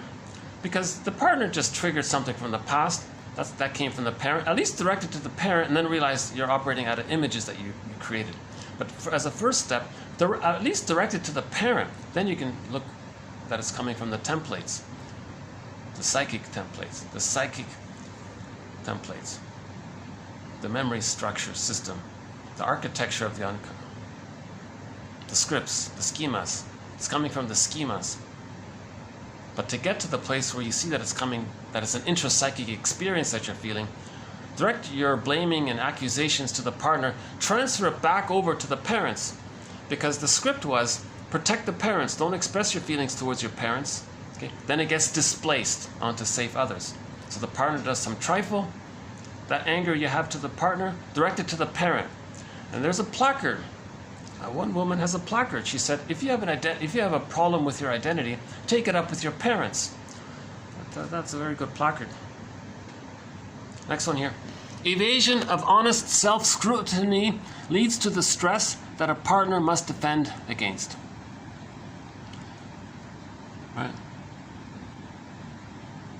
Evasion of self-scrutiny leads to the stress that a partner must protect himself from. So if you're being dishonest, the other person's got to protect himself. In the couples' project of building a life together, they can heal each other. They can heal each other's wounds or suffer them, replay them. Yeah. So marriage is an opportunity for healing. Marriage is a healing path if the two people are conscious. Yeah. Okay, we talked about this in the last video here. When the toddler falls down, he often picks himself up. And with a thundercloud of tears gathering on his face, he toddles over to his parents and starts to wail, only as he nears the source of his comfort. He instinctively knows that he needs his parents' loving presence to his cry in order to acknowledge his pain. So when we feel safe, our true feelings that we've been bottled up can come up. I won't read. So for more on this point, check out the last video. We spent some time on that one. That's why when you feel safe, you might start crying. Because you bottle up the sadness. And the sadness can only be, the pain can only be acknowledged when you feel safe in the presence of a caring witness. So the parents were safe, the child was in pain, he ran over to his parents, he saw that they're safe, then he could cry, he could accept it. Now what if the parents hit the child? Don't cry. Then he buries his need to cry. As he denies his pain, it goes into his body. His body becomes electrified. He swims in a cocoon of cortisol, adrenaline. He's stuck with an enlarged amygdala, and so he's going to be hyperreactive, hypersensitive, hyper alert, quick to anger, those kinds of things, because he's just operating out of the amygdala. Okay, again, in the Disney movie Inside Out, when we lose our feelings, we're just operating. So at the console, it was just mainly fear and anger there, the amygdala. The feelings got lost with the trauma. So the parents didn't accept his feelings. If the parents couldn't accept that the child needed to cry because he was hurt after he fell down. Some parents do that. Don't cry. Don't you dare cry. He's in pain. It's the natural thing to do.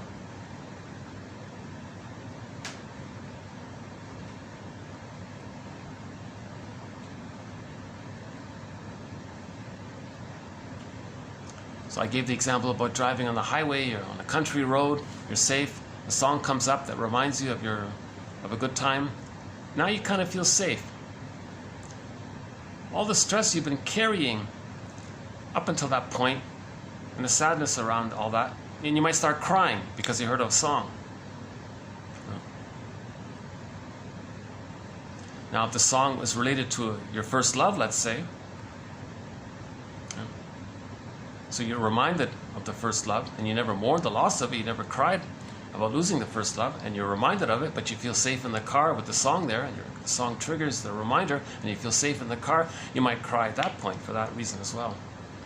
Now, this same mechanism of delayed onset of our feelings, we can see this mechanism in humor. The first part of the joke gives you a little stress. You get the answer, that means you're safe, then you laugh, you get the release. Same with the sadness, right? Right? So someone tells you a knock-knock joke, you're confused, so you're a little tense, then you get the answer. Oh, you got it. Okay, depending on how much stress you're carrying or the situation, you may laugh.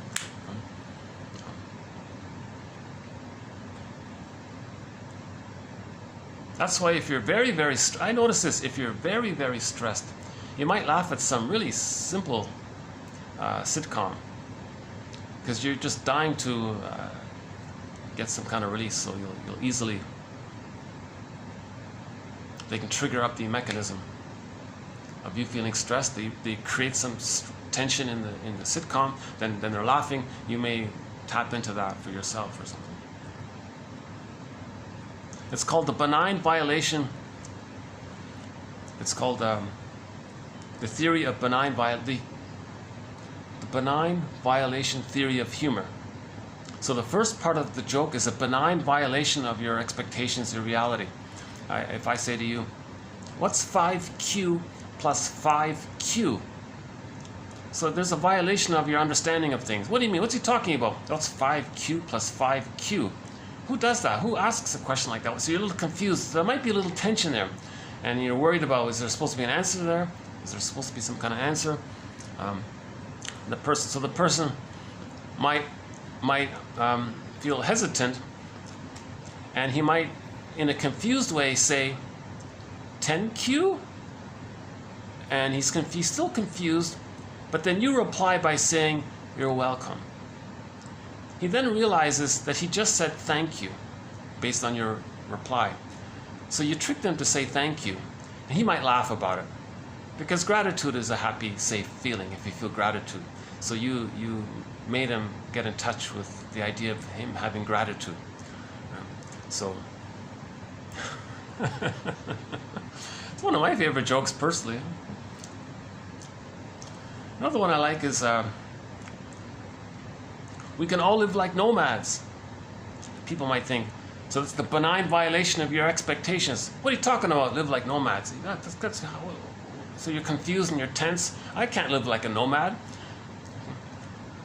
Then the punchline is, where I know mad at you and you know mad at me. Okay. So you might laugh or you might not laugh, depends on the situation. So I think this one about the toddler is a good reminder that when we feel safe, our feelings come up. Grief is healed when it's witnessed by a caring other. That's why we need the witness of the caring other. That's called the yin of healing. So in healing, we need both the yin and the yang. So that yin-yang symbol can be used for healing. It reminds us that we need the yin and the yang. The yin of healing is the caring, the feeling, the empathy, the understanding, the acceptance of the other. That's the dark side of the symbol. Now the yang side, the bright, the lighter side, that's the consciousness, the awareness. That's your thinking, your consciousness. And so in the White Bear, King Valamon, we saw the dialogue back and forth between the yin and the yang. So the yin, we can say, is the dark, is unconscious, we don't know it. So we want to bring it into consciousness. So any kind of dialogue back and forth, right? So her husband was a bear half the time and a man the other half of the time. That's a metaphor for that within herself, she's in touch with her feelings and she's making it conscious. She knows, what do I feel? Oh, I got what I feel. It's this back and forth dialogue. So we need the yin and the yang in healing, in that sense as well. Robert Bly says we spend the rest of our lives re-owning, resynthesizing, getting back into ourselves what we lost in childhood. His metaphors, we put it all in a bag by the age of 5, we carry this bag, and now we want to get it back in. That kind of thing.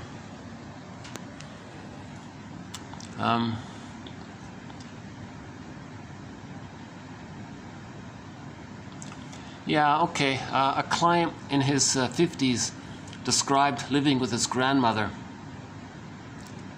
and waiting by the side of the road for his mother after she left him there when he was 5.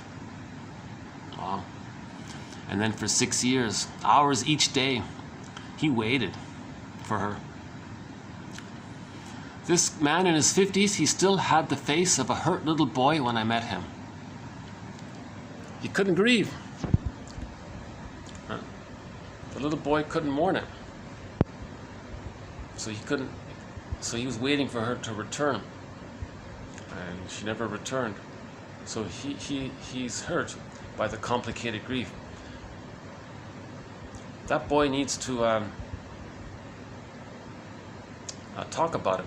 But when he talks about it, he's going to use metaphors. Now these metaphors are emotionally true.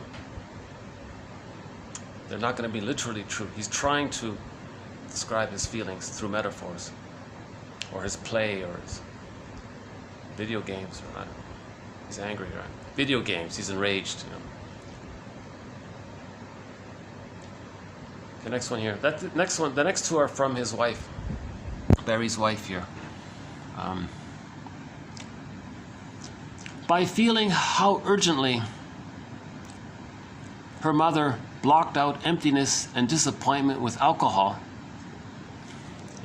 So yesterday we talked about the spirit. It's an interesting coincidence that with complicated grief and when we bury our feelings and don't know our feelings, we kind of lose our spirit in life. A person, to distract themselves from that pain, they might literally drink the drink called spirits, alcoholic spirits. So it's an interesting coincidence that the drinking of spirits is a symbol to communicate that we lost our spirit. By feeling how urgently her mother blocked out emptiness and disappointment with alcohol or spirits, alcoholic spirits, the daughter frees herself to examine her own ways of evading pain. Okay? So if you understand the mother, then you can focus on yourself afterwards. But if the daughter holds a total grudge against her mother, then she'll be unable to take a compassionate look at herself and thereby allow others to love her. Yeah. That's a good quote. Another one here. Being humbled by life's experiences opens us up to a readiness to grant emotional amnesty to our parents rather than sit in judgment. That's forgiveness. We want to grant emotional amnesty to our parents. That takes a lot of work. So we got to be a detective and see that they were traumatized with the insecure attachment style, their attachment failure. They tried their best. They did what they could. It wasn't enough, but they did what they could. They would have did more if they could have. The truth was they didn't. They didn't know it all. They couldn't do it all. So you want to get to some kind of place of understanding for the parents. In the process of doing that, you're repairing the other. You're seeing the other. You're seeing the value of the other and their situation.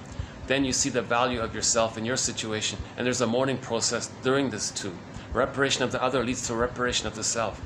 So forgive your parents, heal yourself. That's an excellent title for a self-help book. A great title for a self-help book.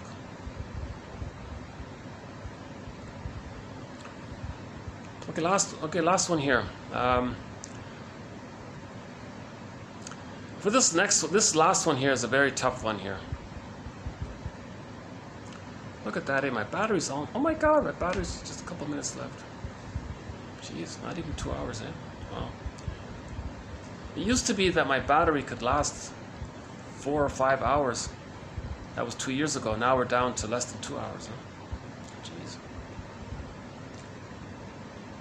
Let me just take a quick little stretch. This next one's a tough one. I'm going to need a breather for this next one here. So hold on a sec.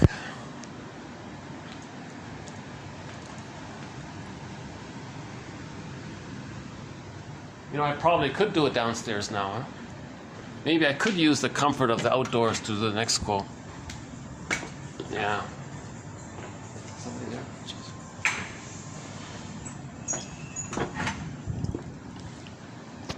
That would be nice. You know, maybe let me just read this quote and discuss it downstairs, because I'm more comfortable down there. Okay. Oops. I'm resting my elbow on the table here. Slipped there. So as a preface, so this next quote here is not in the collection. It's in that pile of honorable mention quotes. Something interesting, but it's not really a TQ quote. The golden age of psychiatry or psychoanalysis in movies was in the 40s and 50s when the shrinks were portrayed in a very respectable, esteemed way. Like, for example, in the movie Now Voyager, where the shrink, played by the actor Claude Rains, helped Charlotte, played by Betty Davis, overcome all kinds of phobias and fixations. So we have the quote from the shrink in that film in our collection. So if you type in Now Voyager in our search engine, you'll get the quote. So the mother used the daughter, Betty Davis, as a servant for her. She said it's her right to have one of her daughters serve her. The shrink came and said, no, it's not. Yes, it is. Mother's rights. He said, nonsense. The daughter has rights to know herself, to discover herself, to grow in her own soil, to know her own feelings, to blossom. What are you talking about? No, you don't have the right to use her as a servant for you. She has a right to know herself. So there was this battle, exchange there between the shrink and the aggressive mother. And then finally the mother came around because she respected the authority of the shrink. So that's what he means there, that shrinks were portrayed in a very honorable light back then. So that freed the daughter. And that's the title of the movie, Now Voyager. Now seek and search and find. Now Voyager, you're the Voyager. Go out and find yourself.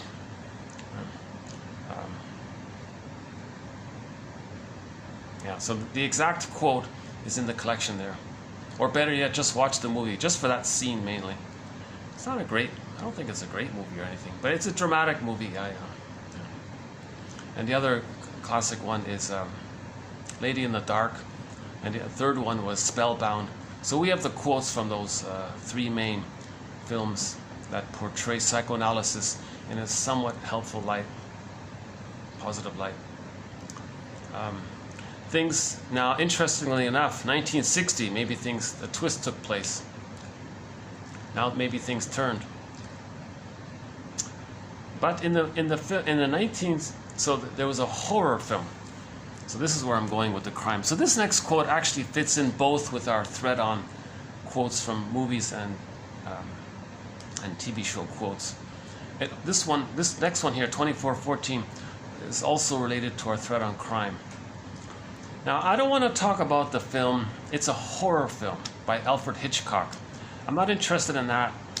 And I haven't even seen it, to tell you the truth. I'm not interested in these kind of disturbing films.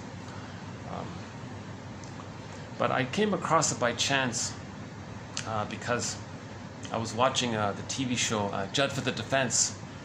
A very good episode called Square House.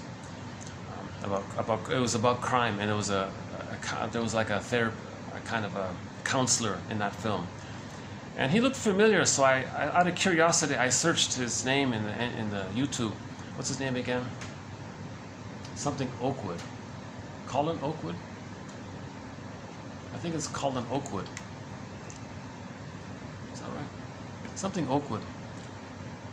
Anyways, the first thing that came up on YouTube was that he was the shrink in this Hitchcock film called Psycho, huh? So I played the clip, just that little 5-minute scene there, where the shrink was explaining to the family that lost their daughter, their sister, what happened. So he was providing a little bit of a psychoanalysis to explain why her daughter is no longer around, what happened, kind of thing. So I don't want to talk about the film directly. I want to gleam out the psychology that's presented by the shrink, and focus on the lesson of the psychology detached from the horror film. Because if you watch the film, I don't want to watch it, you're not going to benefit from the psychology lesson offered. You're just so scared by the horror of it all. And finally, there's a little 5-minute helpful thing. I don't think the timing is off. You're not going to really benefit from it. I think the best thing is just watch the clip. That's it. Just watch that. Forget about the rest of the film. You could read the sketch of the story on Wikipedia or something. You don't need this story. Just the only value, to my mind, is that explanation by the shrink in the film. A part of what he said in his spiel is this. Okay, quote. He was never all Norman. The guy, the criminal. His name was Norman. He was never all Norman, but he was often only his mother. So there's the crime. He was only his mother. Right? The mother abused him. Sometimes he was just like her. He was her, finally. And because he was so pathologically jealous of her, so the story is, the mother totally engulfed the son, and it was just the two of them. And she partnerified him, parentified him. It was just the two of them against the world. And that boy never had a chance to have any kind of nurturance from her, because she was just using him. So there was a very negative fusion, psychological fusion between the mother and the daughter. Right? Now, in the story, since the mother was using the boy to serve her, to comfort her, to be a mother for her. Okay? So the mother was using the son to be a mother for her, to give her safety, to give her comfort, to give her soothing, to do what she wants, to comfort her. And this went on and on and on, just the two of them. So she fixed it like that. So the boy is totally dependent on her now. He got nothing from her. Now one day the mother wanted to separate from her mother, the son playing her mother. What's left of the boy? He got enraged and got rid of his mother and her boyfriend, because he couldn't exist. He had nothing to exist himself on. Right? So he had a pathological jealousy. So that was one point to make. If the mother is, when there's a fusion and one person leaves, the other person panics with separation anxiety. The only way for a person to know themselves if they're loved. Now the mother got loved by the son. by his constant service for her, enslavement basically.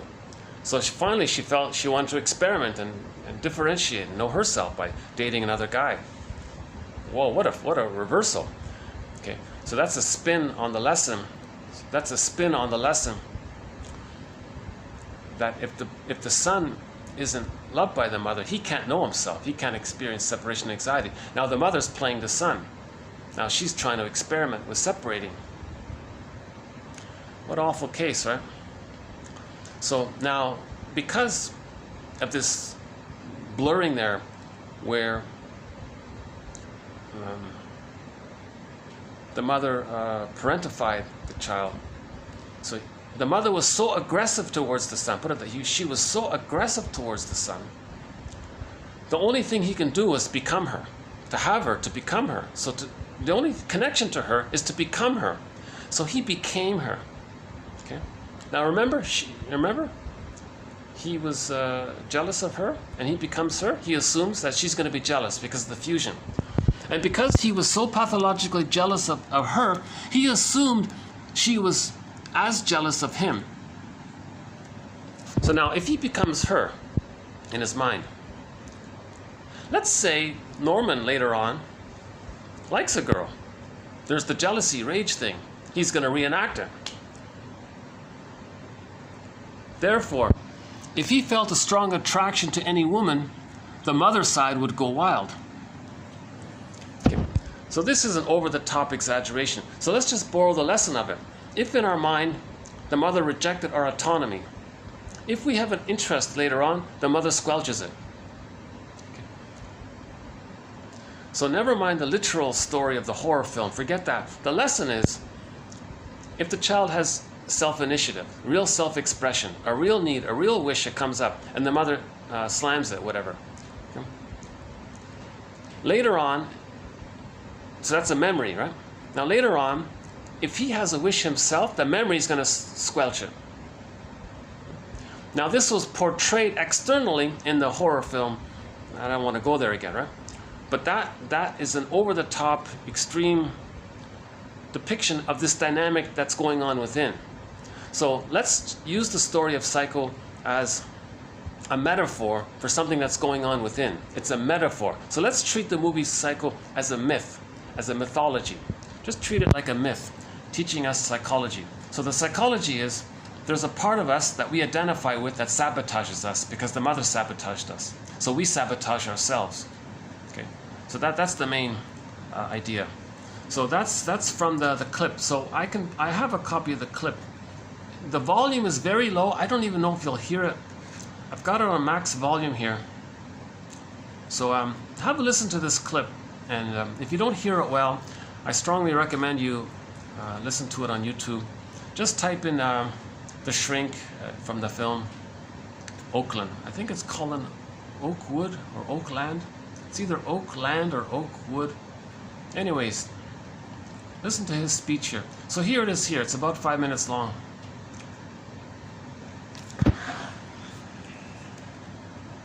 I got the whole story, but not from Norman.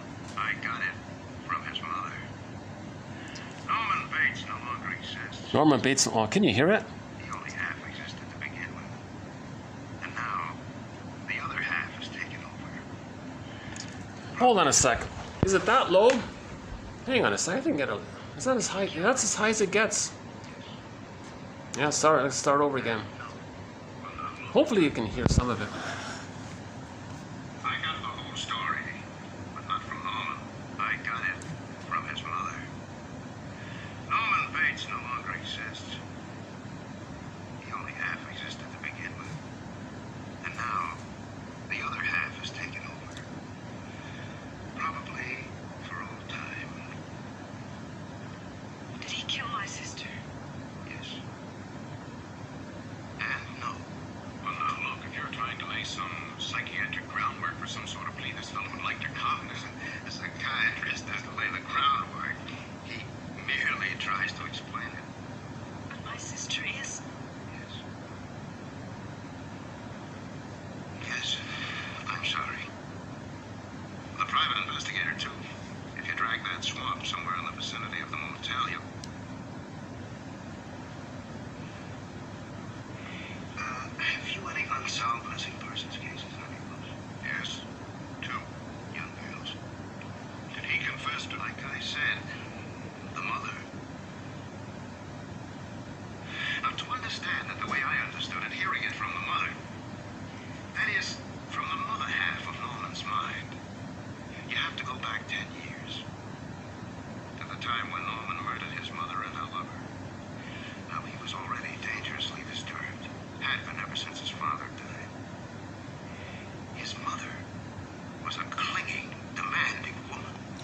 The mother was a clinging, demanding woman. As if there was no one else in the world.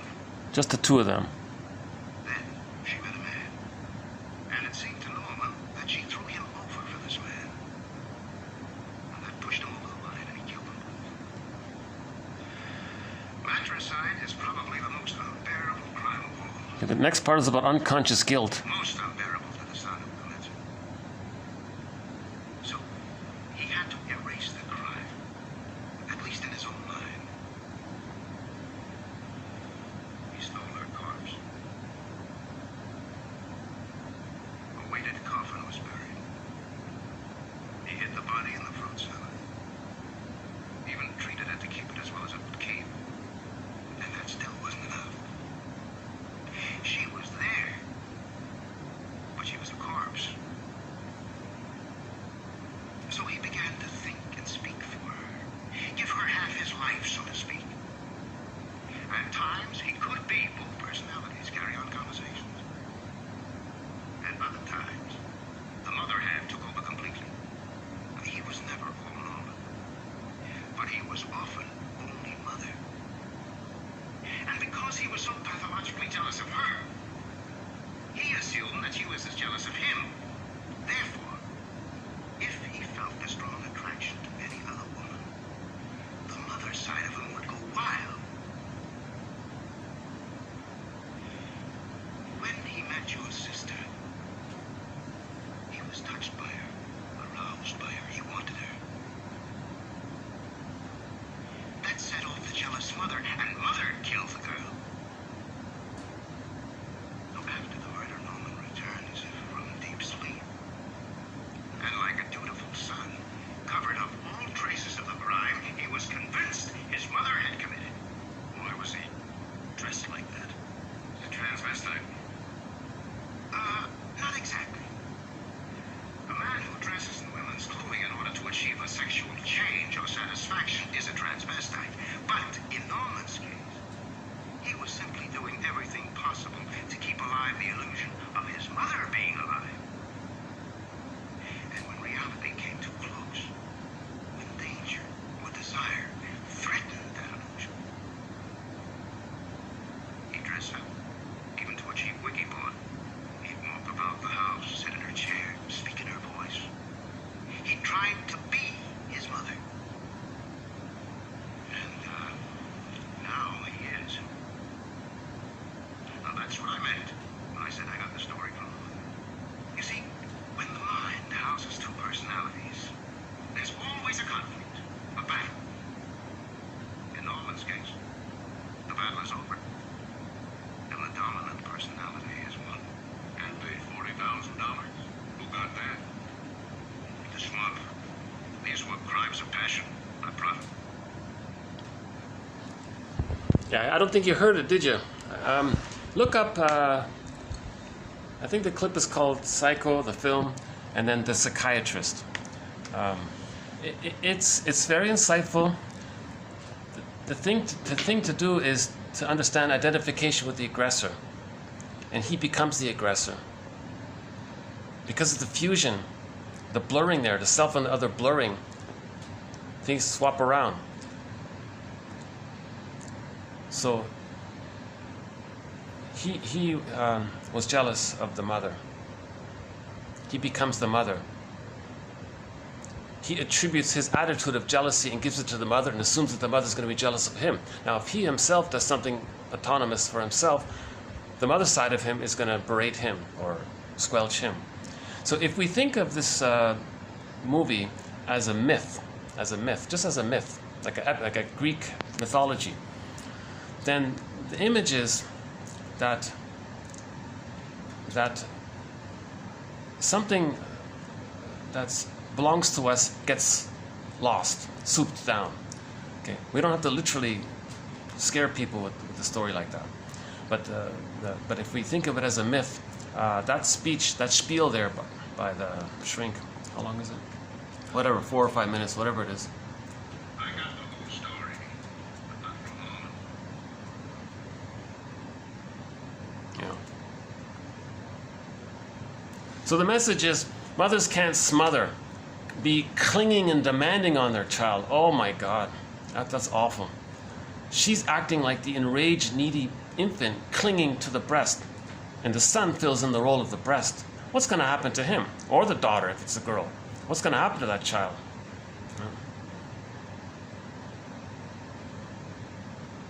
There's going to be diffusion there. They're going to identify with the aggressor, attribute what was for them onto the aggressor's side, and that's them, and act out something from the other side. So there's that hocus pocus double focus thing. So again, I think we got to gleam out the psychology mechanisms relating to ourselves and our emotions. Internal object relations theory. Forget about the dramatics of the horror story. Forget about all that. They didn't need to do that. They don't need to do that. You can just create a story. You can just create a story where the guy freezes her or something. Puts her in cybernetic state or something. So because that's more accurate. If our feelings get squelched, it's more accurate to say it's frozen. So I think a more accurate way to make this movie is that, Norman sees a girl, the mother rejected him, he becomes her. Now a part of him likes something. So if it's going to be rejected, it's frozen, like the woolly mammoth. So we could have a story of all these women frozen in a block of ice, but they're still alive. That's maybe closer to reality of the imaginal world, or they're lost in some place, or they're in dark. They're lost in the forest. So that's the usual way to do it. That they're in the unconscious, or the expelled, exiled characters, exiled gods, or exiled characters, or the child is down the river, exiled, and someone else finds them or something. Those kinds of things. So this is where psychology took a dark turn. So Hitchcock, I'm not a fan of him at all. Spellbound, okay. This little speech part, okay. The rest of it, I don't care about at all, personally. I think movies are meant to enlighten, inform, educate, not damage us, Okay. Yeah, my battery's out. Look at that, eh? Wow. 2 minutes and 20. Okay, I'll start to wind us down here. So, now Voyager.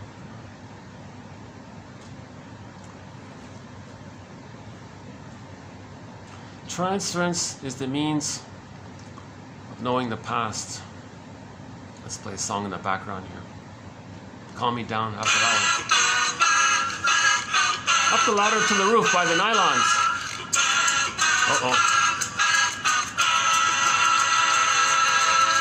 Transference is a means of knowing the past. Transference interpretation, drawing parallels between the current relationship and important relationships from the past. Interpretations become a means of understanding and influencing the way the client's past, reenacted in the transference, interferes or disturbs the person's current life. Oh, my battery's out. Look at that, eh? 2 hours and 19 minutes. My God, oh, come on, battery.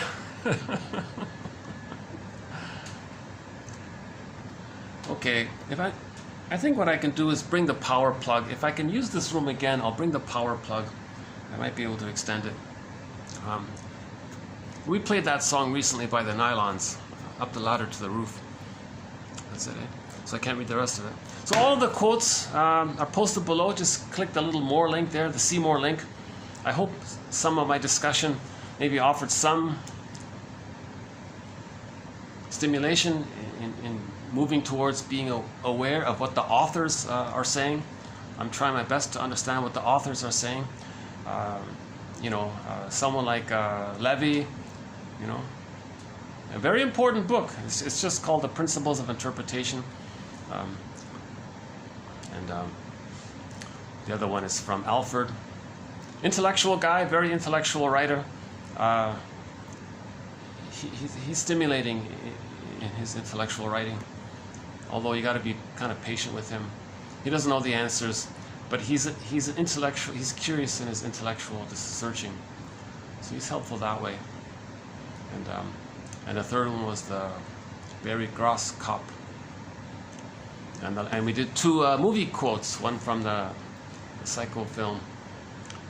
If we treat that film as a metaphor for psychology, then listen to what the shrink said, and keep in mind the idea of identification with the aggressor. Keep in the idea of the mother complex, where a child can't know himself if he has a mother complex, so he can't be autonomous. It'll be his autonomy, his initiative, his feeling self, his feminine side, his feelings, okay, they get frozen. So the metaphor is that the feminine side, the feelings, so-called feminine side of us.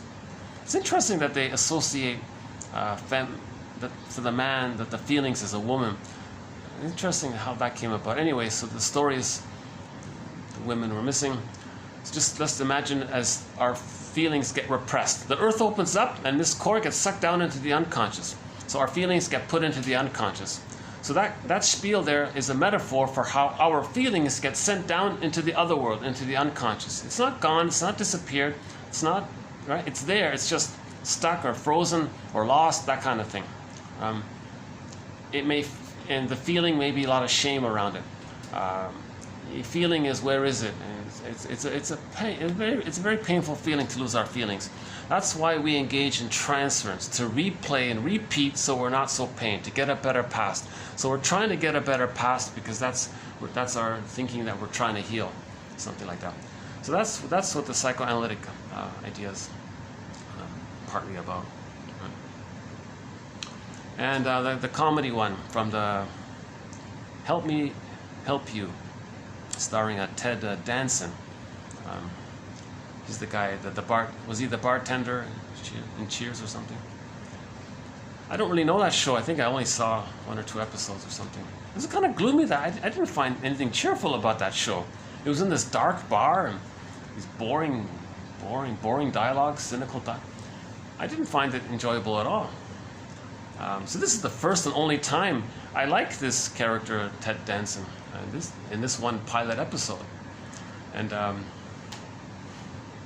he was funny. He was funny. And you could see, geez, he played the role of being a good therapist. He was a good therapist. He knew what to do. He knew what to say. He knew what to say. He knew what to do. He understood people. He had a lot of personal kind of charisma and personal presence, and people would respond to him and take what he said to heart. So in a pilot episode, he said, "Okay, your assignment today, all of you, is to just connect with somebody. That's all I want you to do this week. Just try to connect with somebody." And apparently in every episode he has like an assignment for everybody, and the episode is based on the assignment, them doing the assignment. One was like connect with someone. Another assignment might be try to help someone, or maybe next episode is try to talk to someone in your family that you haven't talked to, or these kinds of. I'm just making it up now. So I'm really hoping that the person who uploaded that episode, the pilot, can episode the rest of the episodes. That would be great. My goodness.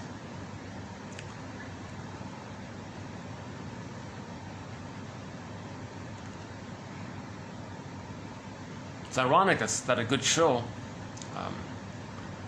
it may be kind of frivolous in a way, but some of the dialogue was subtle.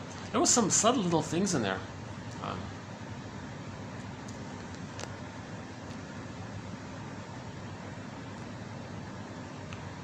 If we're more honest about our emotions, things get better. That was sort of the message. If we're more honest about our emotions, things get better. If we, the bit about social anxiety,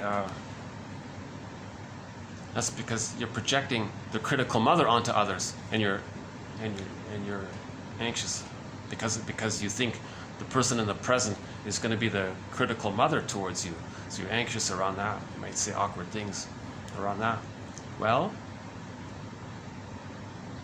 instead of doing that, to not do that, the assignment was, just tell a story about yourself.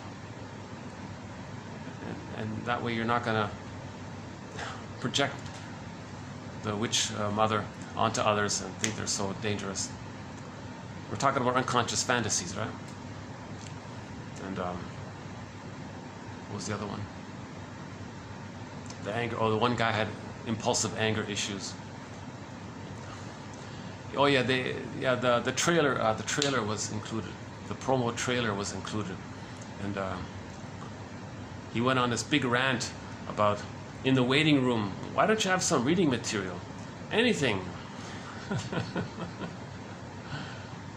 I thought maybe that's a reference to how if a person has the narcissistic pattern, they don't care about others. They don't care about your comfort or something. I'm not sure. What was the other one? There was another character. Oh yeah, there was the pleaser woman. Oh my God. Yeah, she was this compulsive pleaser, wanted to caretake everybody, and and the shrink's daughter is dating a shrink, the 20-year-old daughter. The shrink has a 20-year-old daughter, and she's dating a man who's exactly her father's age, and he's also a shrink. So it's a little zany about all this, right? So he tried to offer an interpretation. You're trying to communicate that I didn't spend enough time with you. You're giving me this message by dating a colleague of mine, something like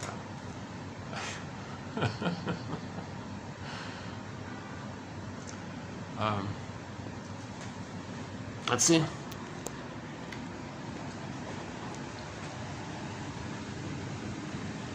Up louder to the roof. What we can see.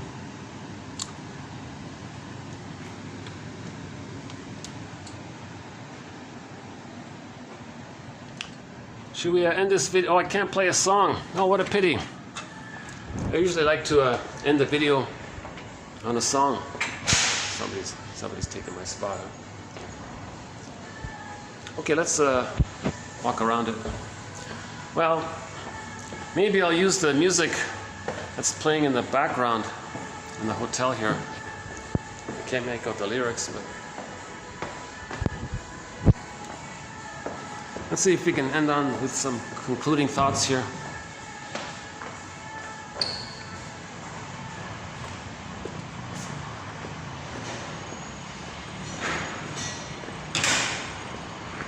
So they're preparing for a barbecue or something. So a great little venue. I really appreciate this venue here. It's a massive hotel complex.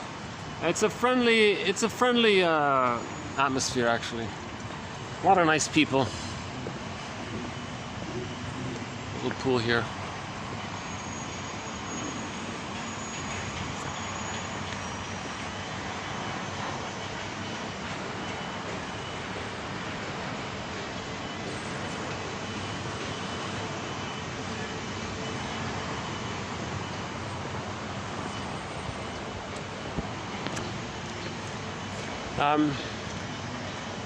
Yeah, I found those two quotes from one from the sitcom and the other from the classic film. I found them very interesting to add to our collection of quotes. We have a lot of great quotes from TV shows and movies. Judd for the Defense, The Fugitive. That's a symbol of how we are emotional fugitives from ourselves. One of the taglines in that show was, Richard Kimball, a fugitive from the justice he seeks. So children can't have their feelings and they're running away from it. So they're an emotional fugitive from the love they're seeking. The baby's in a double bind.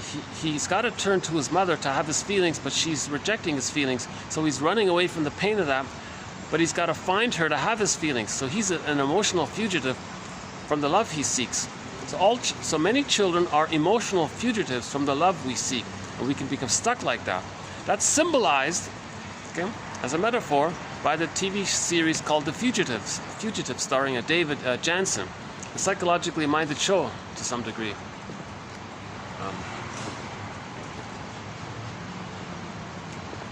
So we have some great quotes from that show. Judd for the Defense, what a great show. So I saw the episode Square House.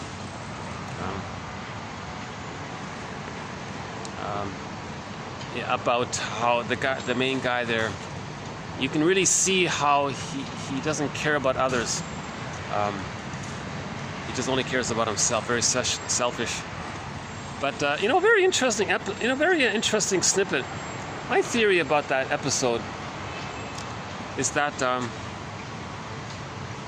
it was about a con man or something. Very interesting episode. All of them.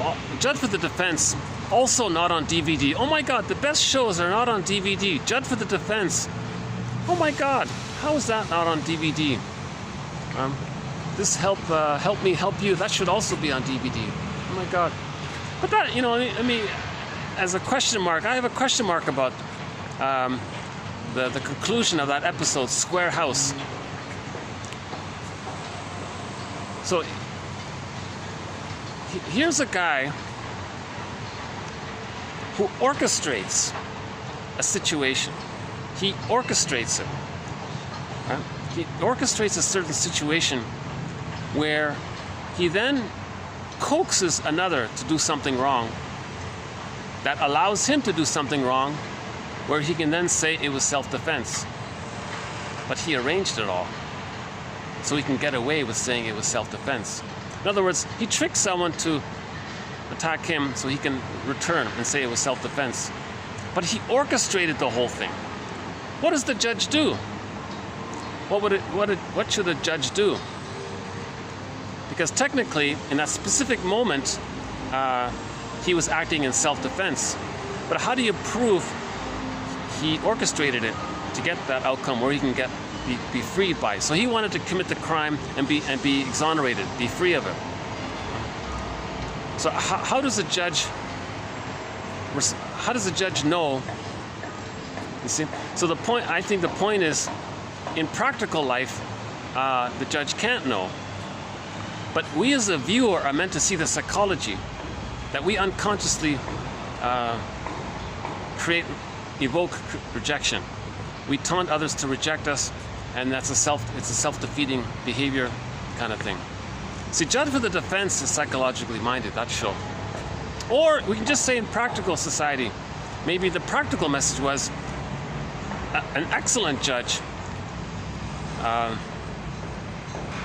discerns that this person did this, he added it up to say, no, you created the conditions for you to do that with the hope that I'll ignore the context and set you off free for that little specific point.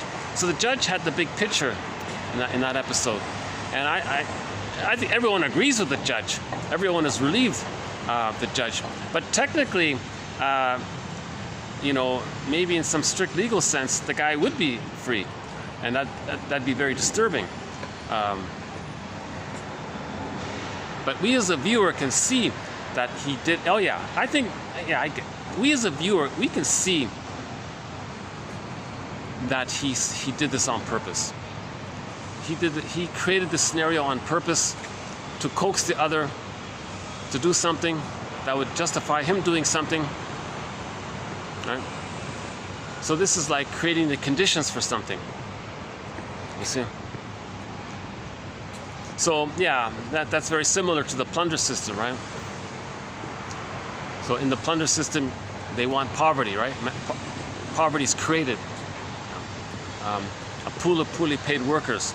So in the plunder system, how do you create poverty? Well, one is you create the conditions for it, right? Don't let them trade or take away their food. And just tell them you owe them. Tell them take away their stuff. Now in those conditions, bad things happen, and then you say, well, I didn't do those bad things. But the people creating the conditions, you see, if you look at the bigger picture, they are guilty of the bad things that harmful things that are happening. So and then now today's quote, Alfred says, well, collectively doing that expresses our anger. So group-wise, we're not doing nice things to others because that's, because we don't know how to deal with our feelings, so we externalize it and act it out, kind of thing. So one way to act that out is create conditions for others that cause problems, and then we get to plunder those kinds of things. So the model, I think Alfred, I'm going to assume that where Alfred is going with his book there is oh,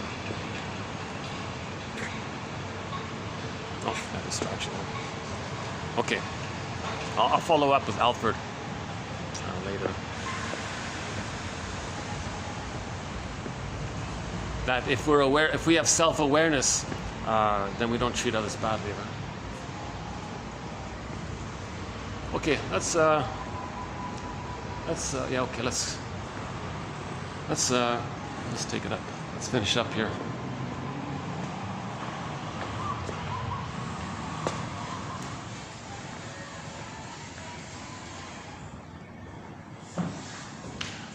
It feels odd to me to end the video without a song.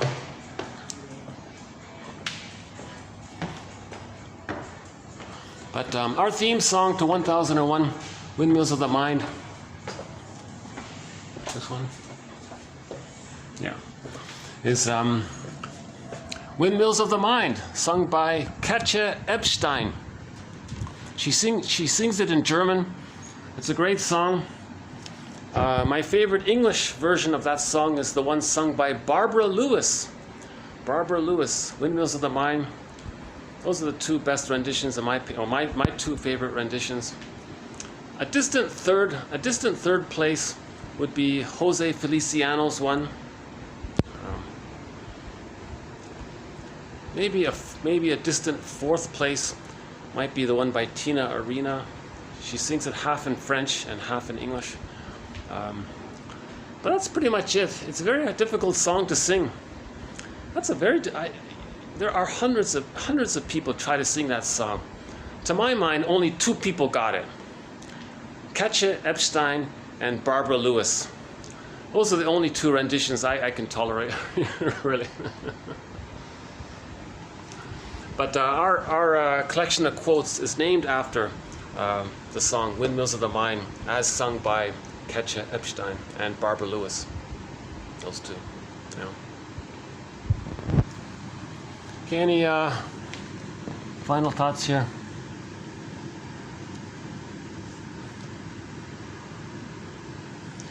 So like that, so my disclaimer, I'm not a therapist, but to borrow from that show, Help Me Help You, he gave everybody an assignment.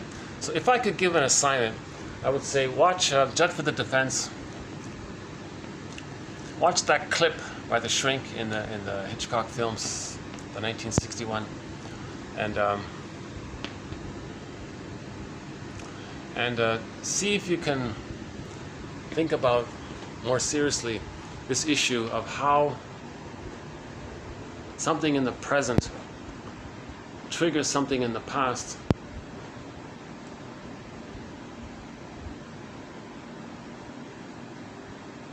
So that we can replay something in the past. So our feelings are from the past. Our feelings are from the past.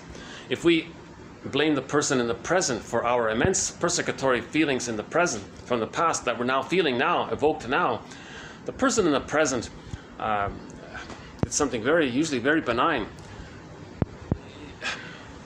You know? So, yeah, like that divorce there in the show, Help Me Help You, you know, that would evoke a lot of separation anxiety, a lot of panic.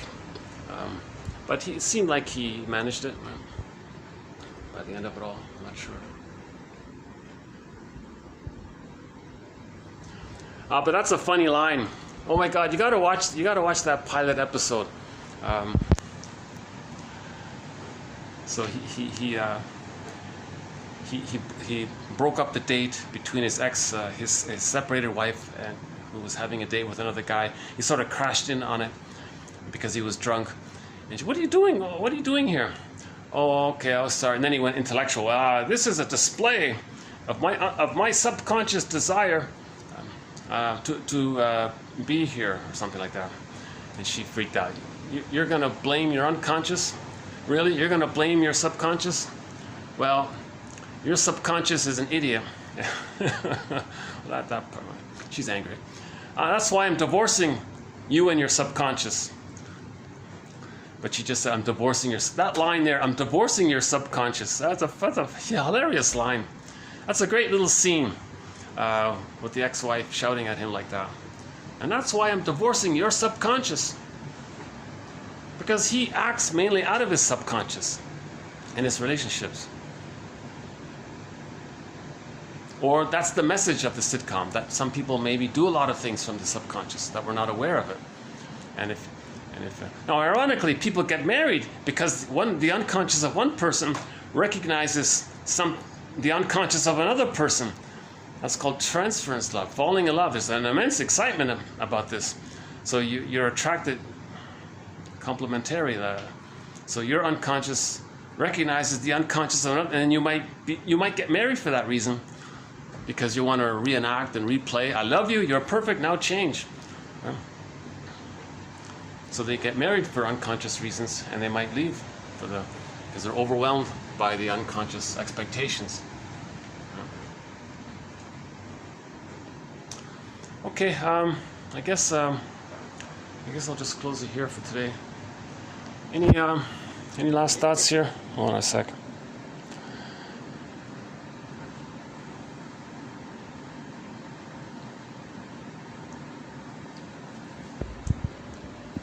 So this video was sort of done in a semi-tired state. I wasn't very present during it. But I want to get the quotes out, even if I'm having a bit of an off day. I think some good quotes today by Levi, Grosskopf, and Alfred, those three. Yeah, some good quotes there. We'll be adding more quotes to our various threads. The crime one. So we now have 3 quotes on the crime one. Yeah. The one from Burglar is interesting. Now, to have the connection, he wants a reaction from the mother. So the baby was shamed. Mother didn't gaslit it. Had feelings, gaslit, no response, you're not impressed. Whatever the baby does, the mother doesn't blink, no response. Oh my God. So later on, the person grows up, he feels a little safer, his feelings come up, I want a response. So he thinks crime might be to get the response. And that's the connection to the mother, to have the response. So he's trying to master the trauma of not even getting a response, meaning to be seen by the other. That's Edmund Burglar's theory of what he calls the mechanism of criminosis. Interesting. Burglar's very good with coming up with all these new little phrases, catchy phrases. Yeah. So Edmund Burglar,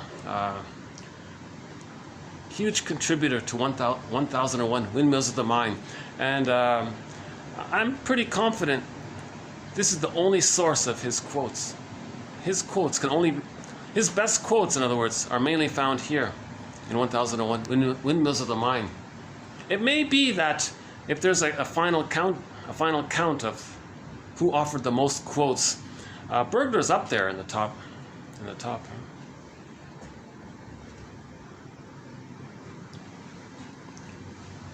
He's been very helpful. Burglar's quotes, very helpful. Negative magic gesture is a key one. Infantile megalomania, another one. Rationalizations. He's got a huge theory about unconscious guilt. Unconscious guilt. So in that clip there from the movie, if we feel unconscious guilt, we believe we did something wrong. If we feel bad at birth and the mother and the parents are not happy, because the baby creates everything. He thinks it's all about him. So if he's not happy, because in the womb it was bliss, it was heavenly. Now he's born, and there's all this there are all of these problems. Did he create it? Is he flawed? So he thinks he's no good. But then he's got to think the mother's good to survive. Now, if he creates the image that the mother must be good to survive, in correspondence that he's feeling so pain, he adds on the idea that he's no good. So you can put it together like that. So then he feels unconscious guilt. So there's a script now. The script says, don't really don't self-activate. Don't separate. Don't know yourself. Right? That's the script. As summarized in Masterson's axiom, self-activation triggers abandonment, depression, all of those emotions, which then leads to defense. Right? So that's what we're looking for. So the person has unconscious guilt that if he were to be himself, he would be disloyal to the mother because he needs the mother. He's still attached there.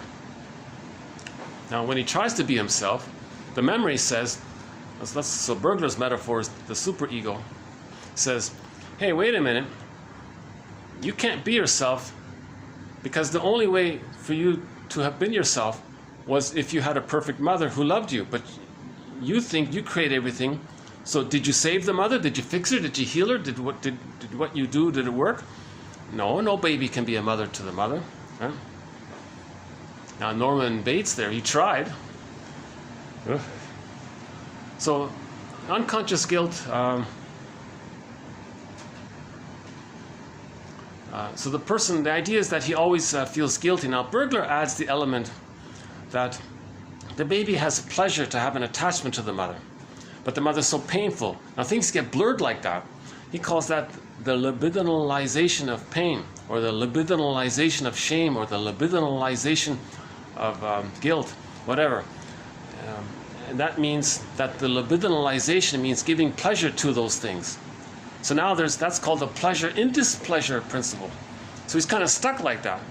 Now if the person wants to get unstuck, the only way to get unstuck is to travel back in a time machine and get the love he needed. But for the baby to get the love he needed a good mother, and he thinks it's his job to have that good mother because he creates everything. So that's the unconscious guilt. Now the superego is the deep memory of all this. So the superego says to the poor soul, you're guilty. You didn't save the mother. I want to be autonomous. No, you're guilty. So he's always this unconscious guilt. Right? So Burglar has this metaphor of the courtroom. So he says, wait a minute, I don't like this. I'm going to call my lawyer. So he calls Perry Mason, let's say. Perry Mason takes the case. And Perry Mason said, look, Judge, look, it's not my client's job to save the mother. But the judge is basically synonymous with the person accusing him, the superego. So the superego now becomes the judge, let's say. Oh yeah, Burglar says it. You've got the judge and the district attorney. So the district attorney is blaming him. You're guilty. So it goes into the court for the judge. So Perry Mason, the soul's lawyer, says bargains, right? So come on, he's a fool. He didn't mean to fail in not being able to save his mother. Let's cut him some slack. District attorney says, objection. He believed he didn't do it. He didn't save the mother. But judge, he's not supposed to save the mother. But if he wants to be happy, he's got to save the mother. Well, then blame the mother. Don't blame him. So finally, they approach the bench or something. So they kind of make a deal. And the judge agrees. He says, look, I agree. He's guilty. But what we can do is make him think but we'll let him be distracted of why he feels unconscious guilt. We'll make him distracted that he doesn't have that kind of problem. We'll not let him be aware that how he blends pleasure and displeasure, how he's being dysfunctional to stay loyal to the mother. We'll make a deal where he's doing it, but not aware of it. Do you agree? We can make that kind of deal. So we'll get him to plead guilty to the lesser crime of just being dysfunctional. So he's guilty of being dysfunctional. We won't say he's guilty of not saving the mother, but he's going to suffer the pain of it. But he's not going to notice it if we focus on the dysfunction. Can we all agree on that? So finally, that was the arrangement. So the result is he's living with unconscious guilt, but he's going to attribute it to something dysfunctional. So if something dysfunctional goes wrong, he thinks that's the problem. And he never looks at the deeper cause, that he blended in his pleasure to have the connection to the mother with all of the pain related to it. You see? So that's sort of my tentative current understanding of Burglar's theory. right? So he calls that the rescue station. That's that compromise, or he's guilty to a lesser crime. So if a person has a dysfunction, yeah, let's say he, whatever, he chooses pencil. I don't know. He chooses pencils or something. Some pencils there. He chews pencils all the time, and then he thinks, well, that's the problem. He's nervous or something. But why is he nervous? He'll say, well, okay, well,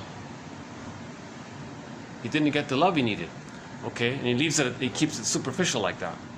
Right? Or he'll say, well, his partner doesn't take care of him. Like, he'll blame something sort of midway. He won't look at the deeper issue of how he as a baby adapted to the desperate situation where he had to accept the connection to the mother, the pleasure to the mother. The connection is the pleasure, with all of the pain around him. And now to have the connection, he's got to have the pain. That's unconscious guilt, or the libidinalization of guilt. And then, so Berger says we got to get to that place where we resolve this get rid of this false belief somehow that it was our job to be a mother to the mother.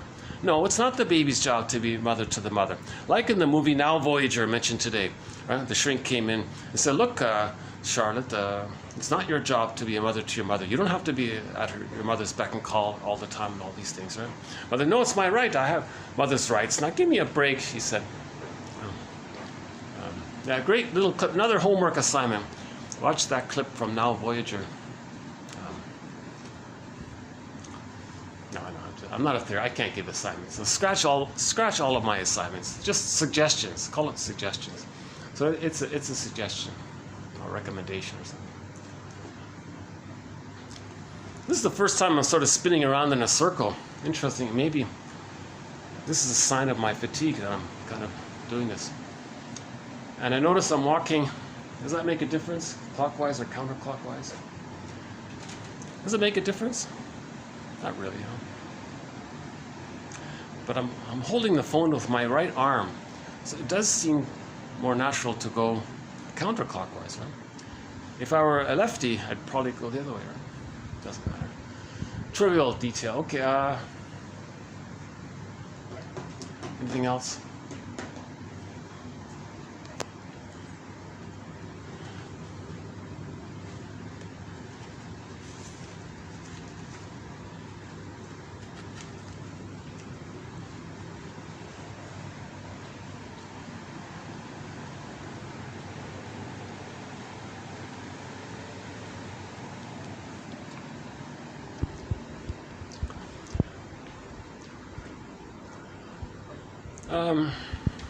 What's 5Q plus 5Q?